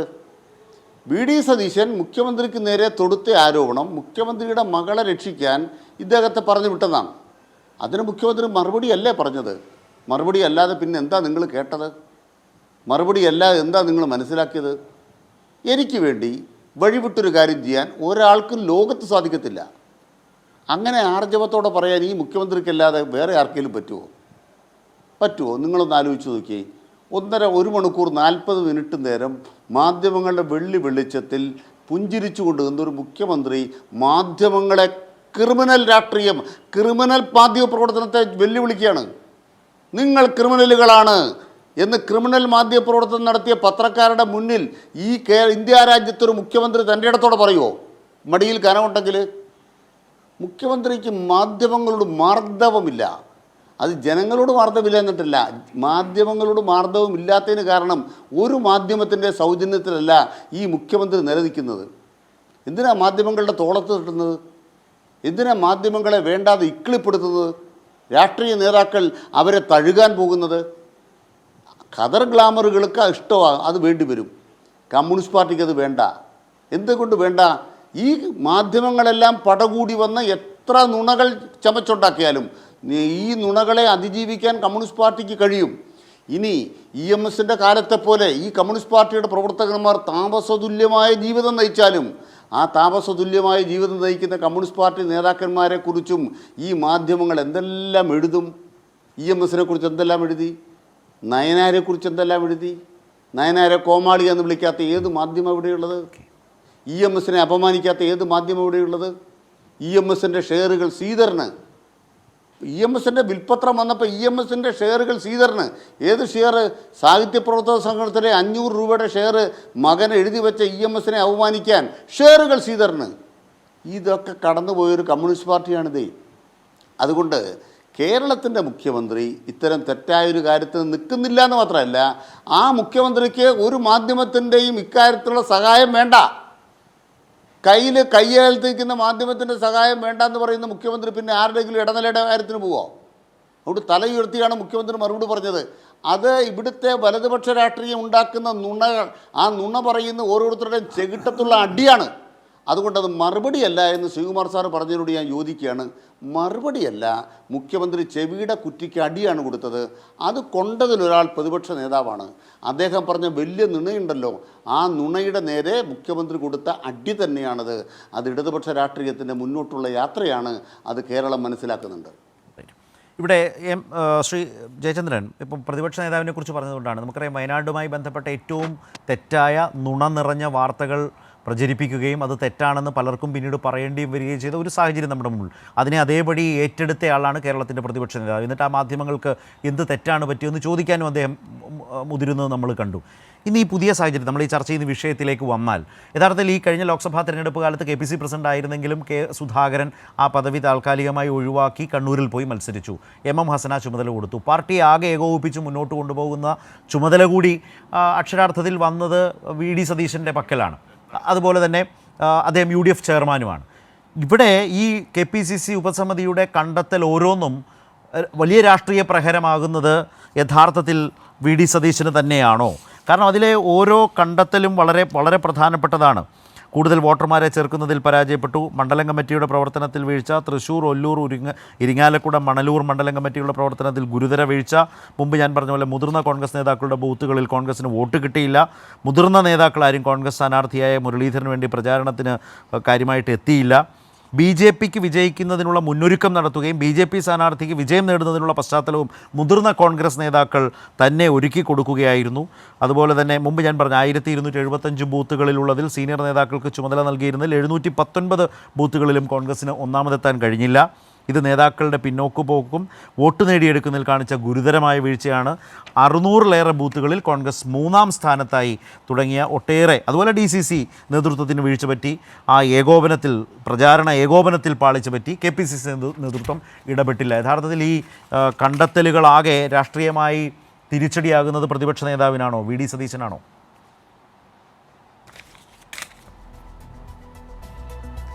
സ്ഥലത്തെ ഇതിൽ ഈ ഏറെക്കാലമായി തൃശ്ശൂരെ രാഷ്ട്രീയവുമായി ബന്ധപ്പെട്ട് K കരുണാകരനും അദ്ദേഹത്തിൻ്റെ മക്കൾക്കും അനുഭവിക്കേണ്ടി വന്ന ചില ദുര്യോഗങ്ങൾ പലപ്പോഴും അവർ തന്നെ പറഞ്ഞിട്ടുള്ളതാണ്. അതിന് ചുരുക്കി ഞാൻ പറയാം. അതിന് ഏറ്റവും പ്രധാനമായിട്ട് പറയുന്നത് K കരുണാകരനെ തോൽപ്പിച്ച സ്ഥലമാണ് തൃശ്ശൂർ, K മുരളീധരനെ തോൽപ്പിച്ച സ്ഥലമാണ് തൃശ്ശൂർ, പത്മജയെ തോൽപ്പിച്ച സ്ഥലമാണ് തൃശ്ശൂർ. അവർ ജയിക്കാതിരിക്കാൻ പണിയെടുക്കുന്നത് ആരാണ്? അവർ തന്നെ പറഞ്ഞിട്ടുണ്ട് എല്ലാ കാലത്തും അത് കോൺഗ്രസ്സുകാർ തന്നെയാണ്. അത് തന്നെയാണ് ഈ തെരഞ്ഞെടുപ്പിലും കണ്ടത്. മുരളീധരൻ തോറ്റത് ഏറ്റവും പ്രധാനമായി കോൺഗ്രസ് നേതാക്കളാണ് എന്ന് മാത്രമല്ല, അതിൽ പ്രധാനപ്പെട്ട പങ്ക് വഹിച്ചതായി മുരളീധരൻ തന്നെ പരസ്യമായും അല്ലാതെയും രഹസ്യമായും ഏറ്റവും കൂടുതൽ ഉന്നയിച്ചിട്ടുള്ള പേര് ശ്രീ TN പ്രതാപൻ്റേതാണ്. 1. 2, പിന്നെ പലപ്പോഴും പറയുന്ന മറ്റൊരു പേരാണ് അനിൽ അക്കരയുടേത്. ബാക്കിയുള്ളതൊക്കെ നിൽക്കട്ടെ, ഈ 2 പേരുകൾ പരസ്യമായി എപ്പോഴും ഉന്നയിക്കപ്പെടുന്ന പേരാണ്. അതിൻ്റെ അകത്ത് തന്നെ. അപ്പോൾ ഇവർക്ക് ആരാണ് സംഘടനാപരമായി പിന്നെ ആവശ്യമായ വളവും വെള്ളവും ഒഴിച്ചു കൊടുക്കുന്നത് എന്നത് നമുക്കിതിൽ നിന്ന് തന്നെ അറിയാൻ കഴിയുന്നുണ്ട് എന്താണെന്നുള്ളത്. അപ്പോൾ ആ തരത്തിലുള്ള ഒരു സമ്പ്രദായം തൃശ്ശൂരെ കോൺഗ്രസ്സിലുണ്ട്. മറ്റൊരു ഇപ്പോൾ താങ്കൾ പറഞ്ഞ കുറേ കാര്യങ്ങളുണ്ടല്ലോ, ഒരു കാര്യം കൊണ്ടുണ്ട് എൻ്റെ അറിവിൽ വന്നൊരു കാര്യം. തൊട്ടപ്പുറത്തെ മണ്ഡലമായ ആലത്തൂരിൽ രമ്യ ഹരിദാസ് താഴേക്കടയിൽ പ്രവർത്തകർക്ക് കൊടുത്ത പണം പോലെ തൃശ്ശൂർ മണ്ഡലത്തിൽ കൊടുക്കപ്പെട്ടിട്ടില്ല. ആരാ പറഞ്ഞതെന്നറിയാമോ? മുരളീധരൻ ഈ 3-അംഗ സമിതി മുമ്പാകെ നേരിട്ട് പറഞ്ഞ കാര്യമാണ്. അത്രയും പണം പോലും ഇവിടെ എത്തിയിട്ടില്ല എന്ന് മുരളീധരൻ തന്നെ പറഞ്ഞതായിട്ടാണ് പറയുന്നത്. ആ തരത്തിലുള്ള കാര്യങ്ങളുണ്ട്. അപ്പോൾ അതിനെ മറച്ചു വെക്കുക എന്നുള്ള പ്രധാനപ്പെട്ട ഒരു തന്ത്രമാണല്ലോ ഇത് മറ്റേ പൂരവുമായിട്ട് കൊണ്ടുവരുമ്പം ഉണ്ടാകുന്നത്. അതെന്തിനാണ്? കാരണം പൂരത്തിൽ ഇത് ട്വിസ്റ്റ് ചെയ്യുന്നത് എങ്ങനെയാണ്? നമുക്ക് എല്ലാവർക്കും എപ്പോഴും ചർച്ച ചെയ്യുന്നത് പോലെ ADGP പോയത് മറ്റേ ഡീലിനാണ്. അപ്പോൾ ആ ഡീല് ഒന്ന് മാറ്റിപ്പിടിച്ചു ഇന്നലെ രമേശ് ചെന്നിത്തല. ഇതുവരെ VD സതീശൻ പറഞ്ഞതും കെ സുധാകരൻ പറഞ്ഞതും തൃശ്ശൂരെ മറ്റു കോൺഗ്രസ് നേതാക്കൾ പറഞ്ഞതും അപ്രസക്തമാക്കിക്കൊണ്ട് ഇന്നലെ രമേശ് ചെന്നിത്തലയുടെ പ്രസ് റിലീസ് വന്നത് താങ്കളും കണ്ടു കാണുമല്ലോ. തൃശ്ശൂരെ ഡീലെന്ന് പറയുന്നത് കരുവന്നൂർ ബാങ്കിന് വേണ്ടിയാണ് ദത്താത്രേയയുമായിട്ട് ADGP അജിത് കുമാർ ഡീലുണ്ടാക്കിയത്. എങ്ങനെയുണ്ട്? പുതിയ തീസിസ് എങ്ങനെയുണ്ട്? അപ്പം വാസ്തവത്തിൽ സംഭവിക്കുന്നത് എന്താണ്? നമുക്കെല്ലാവർക്കും അറിയാം. 147 കോടി രൂപ ഇപ്പോൾ തിരിച്ചു കൊടുത്തു കഴിഞ്ഞു. കരുവന്നൂർ ബാങ്കിൽ. അതുമായി ബന്ധപ്പെട്ട കേസ് 167 ഫയലുകൾ പിടിച്ചു വെച്ച് PMLA കോടതിയിൽ ED പിടിച്ചു വെച്ചത് നിഷ്കരുണം തിരിച്ച് ഉടനെ കൊടുക്കാൻ പറഞ്ഞു. ആര് പറഞ്ഞു? ഹൈക്കോടതി പറഞ്ഞു. ചെവിക്ക് പിടിച്ചിട്ടാണ്, EDയുടെ ചെവിക്ക് പിടിച്ചിട്ട് പറഞ്ഞു കൊടുക്കാൻ പറഞ്ഞു. കൊടുക്കില്ല എന്നാണ് പറഞ്ഞത്. അപ്പോഴാണ് പറഞ്ഞത് മര്യാദയ്ക്ക് കൊടുത്തോണം. കൊടുക്കേണ്ടി വന്നില്ലേ? ആ കേസിലാണ് രമേശ് ചെന്നിത്തല ഇന്നലെ പറയുന്നത് അതാണ് ഡീല്. അപ്പം മറ്റേതങ്ങ് മാറി. അതിൻ്റെ കാര്യം എന്താണെന്നറിയാമോ? അതിൽ പറഞ്ഞതുപോലെ മുഖ്യമന്ത്രി മിനിഞ്ഞാന്നത്തെ വാർത്താ സമ്മേളനമാണ് എൻ്റെ കാര്യം. മുഖ്യമന്ത്രി വളരെ സ്ട്രെയിറ്റായിട്ടും അങ്ങേയറ്റം കൃത്യതയോടെ ആഞ്ഞടിക്കുകയായിരുന്നല്ലോ ആ കേസിൽ, അദ്ദേഹത്തിൻ്റെ സ്വന്തം നിലപാടടക്കം.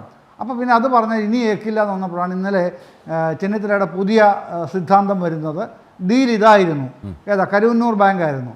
അതൊട്ടും നിലനിൽക്കില്ല എന്നുള്ളത് എളുപ്പം നമുക്ക് മനസ്സിലാവുന്ന കേസാണ്. ഇതിനകം തന്നെ എത്രയോ വാർത്താ സമ്മേളനങ്ങൾ ഈ ശ്രീ VN വാസവൻ തന്നെ നടത്തിയിട്ടുണ്ട് ഇതുമായി ബന്ധപ്പെട്ട്. സഹകരണ വകുപ്പിൻ്റെ കാര്യങ്ങളെല്ലാം വ്യക്തതയോടെ എല്ലാവർക്കും അറിയുന്നതുമാണ്. അപ്പോൾ എന്തിനാണ് ഇങ്ങനെ പറഞ്ഞുകൊണ്ട് വരുന്നത്? അവർ ഉന്നയിക്കുന്ന വാദങ്ങൾക്ക് അവർക്ക് തന്നെ ഒരു അടിത്തറയുമില്ലാതെ പിൻവലിക്കേണ്ടി വരുന്ന അല്ലെങ്കിൽ അവഗണിക്കേണ്ടി വരുന്ന രീതിയിലേക്ക് ആണ് ഓരോ ദിവസവും ഒരു സ്റ്റേറ്റ്മെൻറ്റ് വരുന്നത്. അപ്പോഴാണ് പ്രിയപ്പെട്ട ശ്രീകുമാർ ഇപ്പോൾ ചോദിച്ചതുപോലെ സുനിൽകുമാർ അങ്ങനെ പറഞ്ഞില്ലേ? പറഞ്ഞു. സുനിൽകുമാർ അങ്ങനെ പറഞ്ഞിട്ടുണ്ട്. സുനിൽകുമാർ അങ്ങനെ പറഞ്ഞുകൂടാ എന്ന് നമുക്ക് പറയാൻ പറ്റുമോ? സുനിൽകുമാർ അവിടുത്തെ സ്ഥാനാർത്ഥിയായിരുന്നു. അദ്ദേഹത്തിന് അത്ര ഒരു ഫീലിംഗ് ഉണ്ടെങ്കിൽ അദ്ദേഹം ആ ഫീലിംഗ് അപ്പോഴെന്താണ് പറഞ്ഞത്? മുഖ്യമന്ത്രി പറഞ്ഞിട്ടുണ്ട് 24-ാം തീയതിയാണ് റിപ്പോർട്ട് കിട്ടുമെന്ന് പറഞ്ഞത്. അതുവരെ ഞാൻ വെയിറ്റ് ചെയ്യുകയാണ്. അപ്പോൾ ആ റിപ്പോർട്ടിൽ എന്താണ് വരുന്നത് നോക്കട്ടെ. അതാണ് കാര്യം. ഇപ്പോൾ ഇന്ന് മാധ്യമങ്ങളിൽ ഇന്ന് ചർച്ച ചെയ്ത് മുഴുവൻ എന്താണ്? റിപ്പോർട്ട് വന്നു. ആ റിപ്പോർട്ട് വന്നിട്ടില്ലെന്നേ. അതല്ലേ പ്രശ്നം. ഒരു നിമിഷം ഞാൻ അതിലേക്ക് കൂടി അതുകൂടി കണ്ടുകൊണ്ട് നമ്മൾ ഈ ചർച്ച ചെയ്യുന്ന ജയചന്ദ്രൻ, ഞാൻ വരാം താങ്കളിലേക്ക്. അതായത് വളരെ വേഗം മുഖ്യമന്ത്രി ഇന്ന് വൈകുന്നേരം തൃശ്ശൂരിൽ അതേക്കുറിച്ച് പറഞ്ഞത് പൂരവുമായി ബന്ധപ്പെട്ട് വന്ന മാധ്യമ വാർത്തകളുടെ അടിസ്ഥാനത്തിൽ മുഖ്യമന്ത്രി അവസാനമായി ഇന്നിപ്പോൾ വൈകുന്നേരം പറഞ്ഞത് കൂടി കണ്ടുകൊണ്ട് ഇടവേള. അതിനുശേഷം ചർച്ചയുടെ അടുത്ത ഘട്ടത്തിലേക്ക്, അവസാന ഘട്ടത്തിലേക്ക് മുഖ്യമന്ത്രി പറഞ്ഞത്. തൃശ്ശൂർ പൂരവുമായി ബന്ധപ്പെട്ട് കഴിഞ്ഞ പൂരം നാളിൽ പൂരം എങ്ങനെ അലങ്കോലപ്പെടുത്താനാകും എന്ന് നോക്കുന്ന ഒരു ശ്രമം ഇവിടെ ഉണ്ടായി. എന്താണ് സംഭവിച്ചത് എന്ന് അന്വേഷിക്കാൻ സർക്കാർ ചുമതലപ്പെടുത്തി. ആ അന്വേഷണ റിപ്പോർട്ട് 24-നുള്ളിൽ ലഭിക്കണം എന്ന് മുഖ്യമന്ത്രി എന്ന നിലക്ക് ഞാൻ ഉത്തരവിട്ടിട്ടുണ്ട്. ഇപ്പോൾ ഇന്ന് 23-ആണ്. നാളെയാണ് ഞാൻ തിരുവനന്തപുരത്ത് എത്തുക. അന്വേഷണ റിപ്പോർട്ട് DGPയുടെ കയ്യിലെത്തി എന്ന് പത്രവാർത്ത വന്നിട്ടുണ്ട്. ആ റിപ്പോർട്ടിൽ എന്താണെന്ന് എനിക്കിപ്പോൾ അറിയില്ല. നാളെ എത്തിക്കഴിഞ്ഞാൽ അതിൻ്റേതായ മാർഗത്തിൽ എൻ്റെ കയ്യിലെത്തുകയില്ല. പക്ഷേ ആ റിപ്പോർട്ട് ഇന്നതൊക്കെയാണ് പറഞ്ഞിട്ടുള്ളത് എന്ന് പറഞ്ഞുകൊണ്ട് നമ്മുടെ ചില വലതുപക്ഷ മാധ്യമങ്ങൾ വലിയ തോതിൽ ഇപ്പോഴേ പ്രചരണം ആരംഭിച്ചിരിക്കുകയാണ്. ഈ പറഞ്ഞ കാര്യങ്ങൾ ശരിയല്ലാതായി നോക്കുക. ശരിയല്ലാതായാൽ എത്ര വലിയ നെറികേടായിരിക്കും നിങ്ങൾ കാണിച്ചിട്ടുള്ളത്. ഇതാണ് മുഖ്യമന്ത്രി വൈകുന്നേരം പറഞ്ഞ ശ്രീ ജയചന്ദ്രൻ നേരത്തെ സൂചിപ്പിച്ചതുമായി ബന്ധപ്പെടുത്തി മുഖ്യമന്ത്രി അതേക്കുറിച്ച് പറഞ്ഞ വിശദീകരണം അത് വളരെ പ്രധാനപ്പെട്ടത് കൂടിയാണ്. ശ്രീകുമാർ, വളരെ വേഗം നമുക്ക് ഈ ചർച്ച അവസാനിപ്പിക്കാം. കാരണം കഴിഞ്ഞ ലോക്സഭാ തെരഞ്ഞെടുപ്പിൽ വലിയ വിജയം UDF ഉണ്ടാകുമ്പോഴും അതിൻ്റേതായിട്ടുള്ള LDFിൻ്റെ വിലയിരുത്തൽ ഇപ്പോൾ ശ്രീ അനിൽകുമാർ പറഞ്ഞു. ദേശീയ രാഷ്ട്രീയ സാഹചര്യം, എന്നാൽ ഇവിടെ തൃപ്തിക്കുറവുണ്ടായ വിഷയങ്ങളുണ്ട്, അതിനനുസരിച്ച് പ്രയോറിറ്റി മുൻഗണനാക്രമത്തിൽ വരുത്തുന്ന മാറ്റം, ഇതൊക്കെ ഞാൻ അതിൻ്റെ ഡീറ്റെയിൽസിലേക്ക് പോകില്ല. അങ്ങനെ നിൽക്കുന്നൊരു ഘട്ടത്തിൽ ഒരിടത്ത് വളരെ വലിയ തോൽവി ഉണ്ടാകുന്നു, ആലത്തൂരും മറ്റൊരു തോൽവി ഉണ്ടാകുന്നു. സ്വാഭാവികമായും കോൺഗ്രസ് എന്താണ് സംഭവിച്ചതെന്ന് പരിശോധിക്കുമ്പോൾ അതിൻ്റെ ഏറ്റവും ഗൗരവം പിടിച്ച ഒരു സംഘടനാ പരാജയത്തിൻ്റെ അങ്ങേ അറ്റത്തെത്തി നിൽക്കുകയായിരുന്നു. മുമ്പ് പറഞ്ഞ നട്ടും ബോൾട്ടും സ്റ്റിയറിംഗും ഒന്നുമില്ലാത്ത അവസ്ഥ. ഇന്ന് തിരിച്ചറിയുമ്പോഴല്ലേ യഥാർത്ഥത്തിൽ ആ സംഘടനാ സംവിധാനം എവിടെ നിൽക്കുന്നു എന്നത് പരിശോധിക്കപ്പെടുക. അതാണ് ഇവിടെ നടന്നിട്ടുള്ളത്. അത് യഥാർത്ഥത്തിൽ അതൊരു നേതൃത്വത്തിൻ്റെ പരാജയത്തിൻ്റെ സൂചന കൂടിയല്ലേ?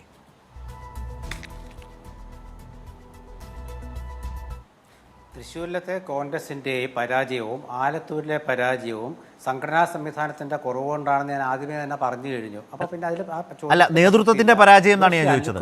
ഞാൻ പറഞ്ഞത് സംസ്ഥാന തലത്തിൽ കോൺഗ്രസിനെ നയിക്കുന്ന നേതൃത്വത്തിൻ്റെ പരാജയം, പ്രത്യേകിച്ച് VD, കാരണം കെ സുധാകരൻ സ്ഥാനാർത്ഥിയായി പോയി, VD സതീശൻ ആണ് ഈ ലോക്സഭാ തിരഞ്ഞെടുപ്പ് നയിച്ചപ്പോൾ തൃശ്ശൂരിലേതടക്കം ഈ കണ്ടത്തിൽ അദ്ദേഹത്തിന് കൂടി പ്രശ്നം സൃഷ്ടിക്കുന്നതാണോ?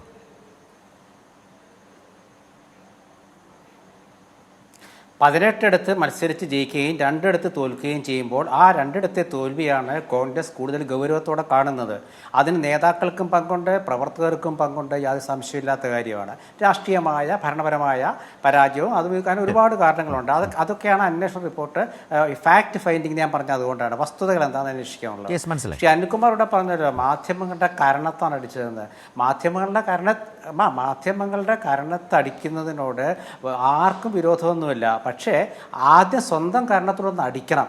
ഒറ്റ ഉദാഹരണം പറയാം. കഴിഞ്ഞ ദിവസത്തെ CPMൻ്റെ മുഖപത്രത്തിൽ ഒരു പ്രമുഖയായ നടി മരിച്ച ശേഷം മോഹൻലാലിൻ്റെ പേരിൽ എഴുതിയൊരു റിപ്പോർട്ടിന് ഖേദപ്രകടനം നടത്തിയല്ലോ. അത് ഞാൻ വിശദീകരിക്കുന്നില്ല, എന്തുകൊണ്ടാണെന്ന് അന്വേഷിക്കുക. അത്രേ ഉള്ളൂ. മാധ്യമപ്രവർത്തനം എന്ന് പറയുമ്പോൾ നിങ്ങൾക്ക് എല്ലാവർക്കും തെറ്റുപറ്റുന്നതൊക്കെ മനസ്സിലാക്കുക. ഒന്ന്. രണ്ടാമത്തെ കാര്യം, ശ്രീ ജയേന്ദ്രൻ, കരുവന്നൂരിലത്തെ ഇപ്പോൾ ഒന്നും സംഭവിച്ചിട്ടില്ല. കരുവന്നൂർക്കാർ ഇത് കേൾക്കണ്ട. ബിനിങ്ങാന്നാണ് അവിടുത്തെ ഒരു പഴയ മാർക്സിസ്റ്റ് പാർട്ടി പ്രവർത്തകൻ തൻ്റെ കുപ്പായം ഒരു ബാങ്കിലേക്ക് എറിഞ്ഞ് പ്രതിഷേധിച്ചു 2 ദിവസം മുമ്പ്. അതോടെ നിൽക്കട്ടെ, വെറുതെ പ്രതിഷേധിക്കുന്നതല്ലല്ലോ. പിന്നെ മറ്റൊരു കാര്യം എന്താണ്, ഈ പൂരത്തിൻ്റെ കാര്യം. ഇപ്പം നിങ്ങൾ കാണിച്ചല്ലോ മുഖ്യമന്ത്രിയുടെ പൂരം കഴിഞ്ഞിട്ട് 5 മാസമായി. എൻ്റെ ശരത്തെ ഞാൻ ഒരു സത്യസന്ധമായ കാര്യം പറയാം. ഈ പൂരത്തിൻ്റെ അന്നത്തെ പ്രശ്നത്തിൽ പിറ്റേന്ന് തന്നെ പോലീസ് അന്വേഷണ റിപ്പോർട്ട് കൊടുത്തിരുന്നെങ്കിൽ ഈ സർക്കാരിൻ്റെ തടിയൂരാമായിരുന്നു. ഇത് സർക്കാർ ഭയങ്കര പമ്പര വിഡ്ഢിത്തം കാണിച്ചു. കാരണം ഇത് നീട്ടിക്കൊണ്ടുപോയതാ പുരുവാലായത്. രാഷ്ട്രീയ ഗൂഢാലോചനയൊക്കെ അത് പറയേണ്ടവർ തെളിയിക്കട്ടെ, അത് വേറെ കാര്യം. മുഖ്യമന്ത്രി ഇന്ന് പറഞ്ഞ എന്താ, മിനിങ്ങാന്ന് വിവരാവകാശ നിയമം വന്നപ്പോഴാണ് 5 മാസത്തിന് ശേഷം പെട്ടെന്ന് തട്ടിക്കൂട്ടി റിപ്പോർട്ട് ഉണ്ടാക്കിയത്. ആ റിപ്പോർട്ട് ഉണ്ടാകുന്ന ഇപ്പോൾ വേണേൽ ഞാൻ പറഞ്ഞുതരാം എന്താ റിപ്പോർട്ട് പുറത്തു വരിക എന്നുള്ളത്. പക്ഷേ അതല്ല വിഷയം. CPI-ക്കാരെ കൂടി മനസ്സിലാക്കാവുന്ന റിപ്പോർട്ടാണോ വരാൻ പോകുന്നത് എന്നുള്ളതാണ് നമുക്ക് കണ്ടറിയേണ്ടത്. ശരി, അനിൽകുമാർ മറുപടി. കാലതാമസം വരുത്തി എന്ന ഒരു വിമർശനം അദ്ദേഹം വീണ്ടും ആവർത്തിക്കുന്നുണ്ട് ആ അന്വേഷണവുമായി ബന്ധപ്പെട്ട്. നാളെ റിപ്പോർട്ട് CM-ന്റെ അടുത്ത് എത്തുമ്പോഴും എന്തായാലും ഈ തിരുവമ്പാട് ദേവസ്വത്തെയും അതുപോലെ തന്നെ അപ്പുറത്തുള്ള പാറമേക്കാവ് ദേവസ്വത്തെയൊക്കെ ഈ 2 ദിവസത്തിന് മുമ്പല്ലോ ചോദ്യം ചെയ്തത്. എത്രയോ പേരെ കണ്ട് ചോദ്യം ചെയ്തിട്ടുണ്ട്. ഇതിൻ്റെ ഭാഗമായിട്ടുള്ള റിപ്പോർട്ട് വന്നിട്ടുള്ളത്. അത് വന്നു കഴിയുമ്പോൾ അതെന്താണെന്ന് പറഞ്ഞാൽ പോരെ. അതിന് പകരം തോക്ക് കയറി വെടിവെക്കുന്ന പോലെ വ്യാജമായ ആക്ഷേപങ്ങൾ ഞങ്ങൾക്കെതിരെ നിർമ്മിക്കുകയാണ്. പിന്നെ നിങ്ങൾ ഈ കരുവന്നൂർ നിലവിളിക്കുമ്പോൾ ED വന്നൊരു 73 കോടി രൂപയുടെ മോഷണത്തിന് തൃശ്ശൂർ ജില്ലാ ബാങ്ക് ഭരണം നടത്തിക്കൊണ്ടിരുന്ന ആ കോൺഗ്രസിൻ്റെ KPCC അംഗത്തെ പൊക്കുന്നുണ്ട് കേട്ടോ. അതുകൊണ്ട് സഹകരണ ബാങ്കിലേക്ക് ED വന്നു, ED കയറിക്കോ എന്ന് പറഞ്ഞാൽ ED ഓടിക്കയറുന്നത് ഇടതുപക്ഷത്തിൻ്റെ ചങ്കത്തേക്ക് മാത്രമല്ല എന്ന് മനസ്സിലാക്കാനുള്ള വിവേകം വേണം. ഞങ്ങൾ പറയുന്നത് ഒരു സഹകരണ മേഖലയിലും EDക്ക് ആരും രക്ഷിക്കാൻ പറ്റത്തില്ല. അങ്ങനെയാണെങ്കിൽ അമിത്ഷാ നടത്തുന്ന ബാങ്കിൽ പോയി ഇന്ന് രക്ഷിച്ചിട്ട് വരണം. ഇന്ത്യയിൽ ഏറ്റവും കൂടുതൽ ലൈസൻസുകൾ റിസർവ് ബാങ്ക് എടുത്തു കളഞ്ഞത് ഗുജറാത്തിലെ സഹകരണ അർബൻ ബാങ്കുകൾക്കാണ്. നിങ്ങൾ ചരിത്രം പഠിക്കണം. ഏറ്റവും മര്യാദയ്ക്ക് കാര്യം നടക്കുന്നൊരു സ്ഥലമാണ് കേരളം. അവിടെ തെറ്റുകളും കുഴപ്പങ്ങളും ചില സ്ഥലങ്ങളിൽ ഉണ്ടാവും. ആ ഉണ്ടാകുന്ന കുഴപ്പത്തിന് സഹകരണ ബാങ്കിനെ തകർക്കുക, കേരളത്തെ തകർക്കുക, നുണകൾ ഞങ്ങൾക്കെതിരായിട്ട് പ്രചരണം നടത്തുക, അത് നിർബാധം തുടരുന്നുണ്ട്. അതൊക്കെ തൃശ്ശൂർ പൂരം സംബന്ധിച്ചിട്ടാണെങ്കിലും ഈ തൃശ്ശൂരിലെ കാര്യങ്ങൾ സംബന്ധിച്ചിട്ടാണെങ്കിലും എത്ര നുണകൾ ഒഴുക്കിയാലും ഞങ്ങൾക്ക് ഞങ്ങളെക്കുറിച്ച് നല്ല ആത്മവിശ്വാസമുണ്ട്. ആ ആത്മവിശ്വാസമാണ് മുഖ്യമന്ത്രി പ്രകടിപ്പിച്ചത്. അതിൻ്റെ അടിസ്ഥാനത്തിൽ തന്നെ കേരളം മുന്നോട്ട് പോവുകയാണ്. വളരെയധികം നന്ദി ശ്രീ അനിൽകുമാർ, ശ്രീ ജയചന്ദ്രൻ, അതുപോലെ തന്നെ ശ്രീ എൻ ശ്രീകുമാർ. ഏതായാലും കോൺഗ്രസിനുള്ളിൽ തൃശ്ശൂരിലെ തോൽവി എന്നത് ഏതെങ്കിലും പൂരത്തിൻ്റെ വിവാദത്തിൽ ചുരുക്കിക്കെട്ടാവുന്നതല്ല എന്നും സംഘടനാപരമായിട്ടുണ്ടായിട്ടുള്ള BJPയിലേക്ക് കോൺഗ്രസ് വോട്ടുകൾ വലിയ തോതിൽ പോയതിൻ്റെയുമായ ആഴം വളരെ ശക്തമായി തന്നെയാണ് ഓർമ്മിപ്പിക്കുന്നത് സംഘടനാപരമായ ദൗർബല്യങ്ങളെ. അത് ഏതെങ്കിലും ജില്ലകളിൽ ഒതുക്കിക്കെട്ടാവുന്നതോ DCCകളിൽ മാത്രം ഒതുക്കി നിർത്താവുന്നതോ അല്ല എന്നുള്ളതും സംസ്ഥാന നേതൃത്വം എന്നുള്ളതിലേക്ക് തന്നെ VD സതീശൻ എന്ന നേതാവിലേക്കും കെ സുധാകറിലേക്കും ഒരുപടി കൂടുതലായ അതിൻ്റെ ഉത്തരവാദിത്വം VD സതീശനിലേക്ക് തന്നെയാണ് വരിക. കെ മുരളീധരൻ ഈ സാഹചര്യത്തെ ഏത് നിലയിൽ രാഷ്ട്രീയമായി മുന്നോട്ട് കൊണ്ടുപോകും, ഏതൊക്കെ നിലയിൽ അതിനോട് പ്രതികരിക്കും എന്നതുമൊക്കെ കൗതുകകരമായ കോൺഗ്രസ് രാഷ്ട്രീയ കാഴ്ചകൾ കൂടിയാകും വരാനിരിക്കുന്ന സമയത്ത്. ന്യൂസ് ആൻഡ് വ്യൂസ് അവസാനിക്കുന്നു.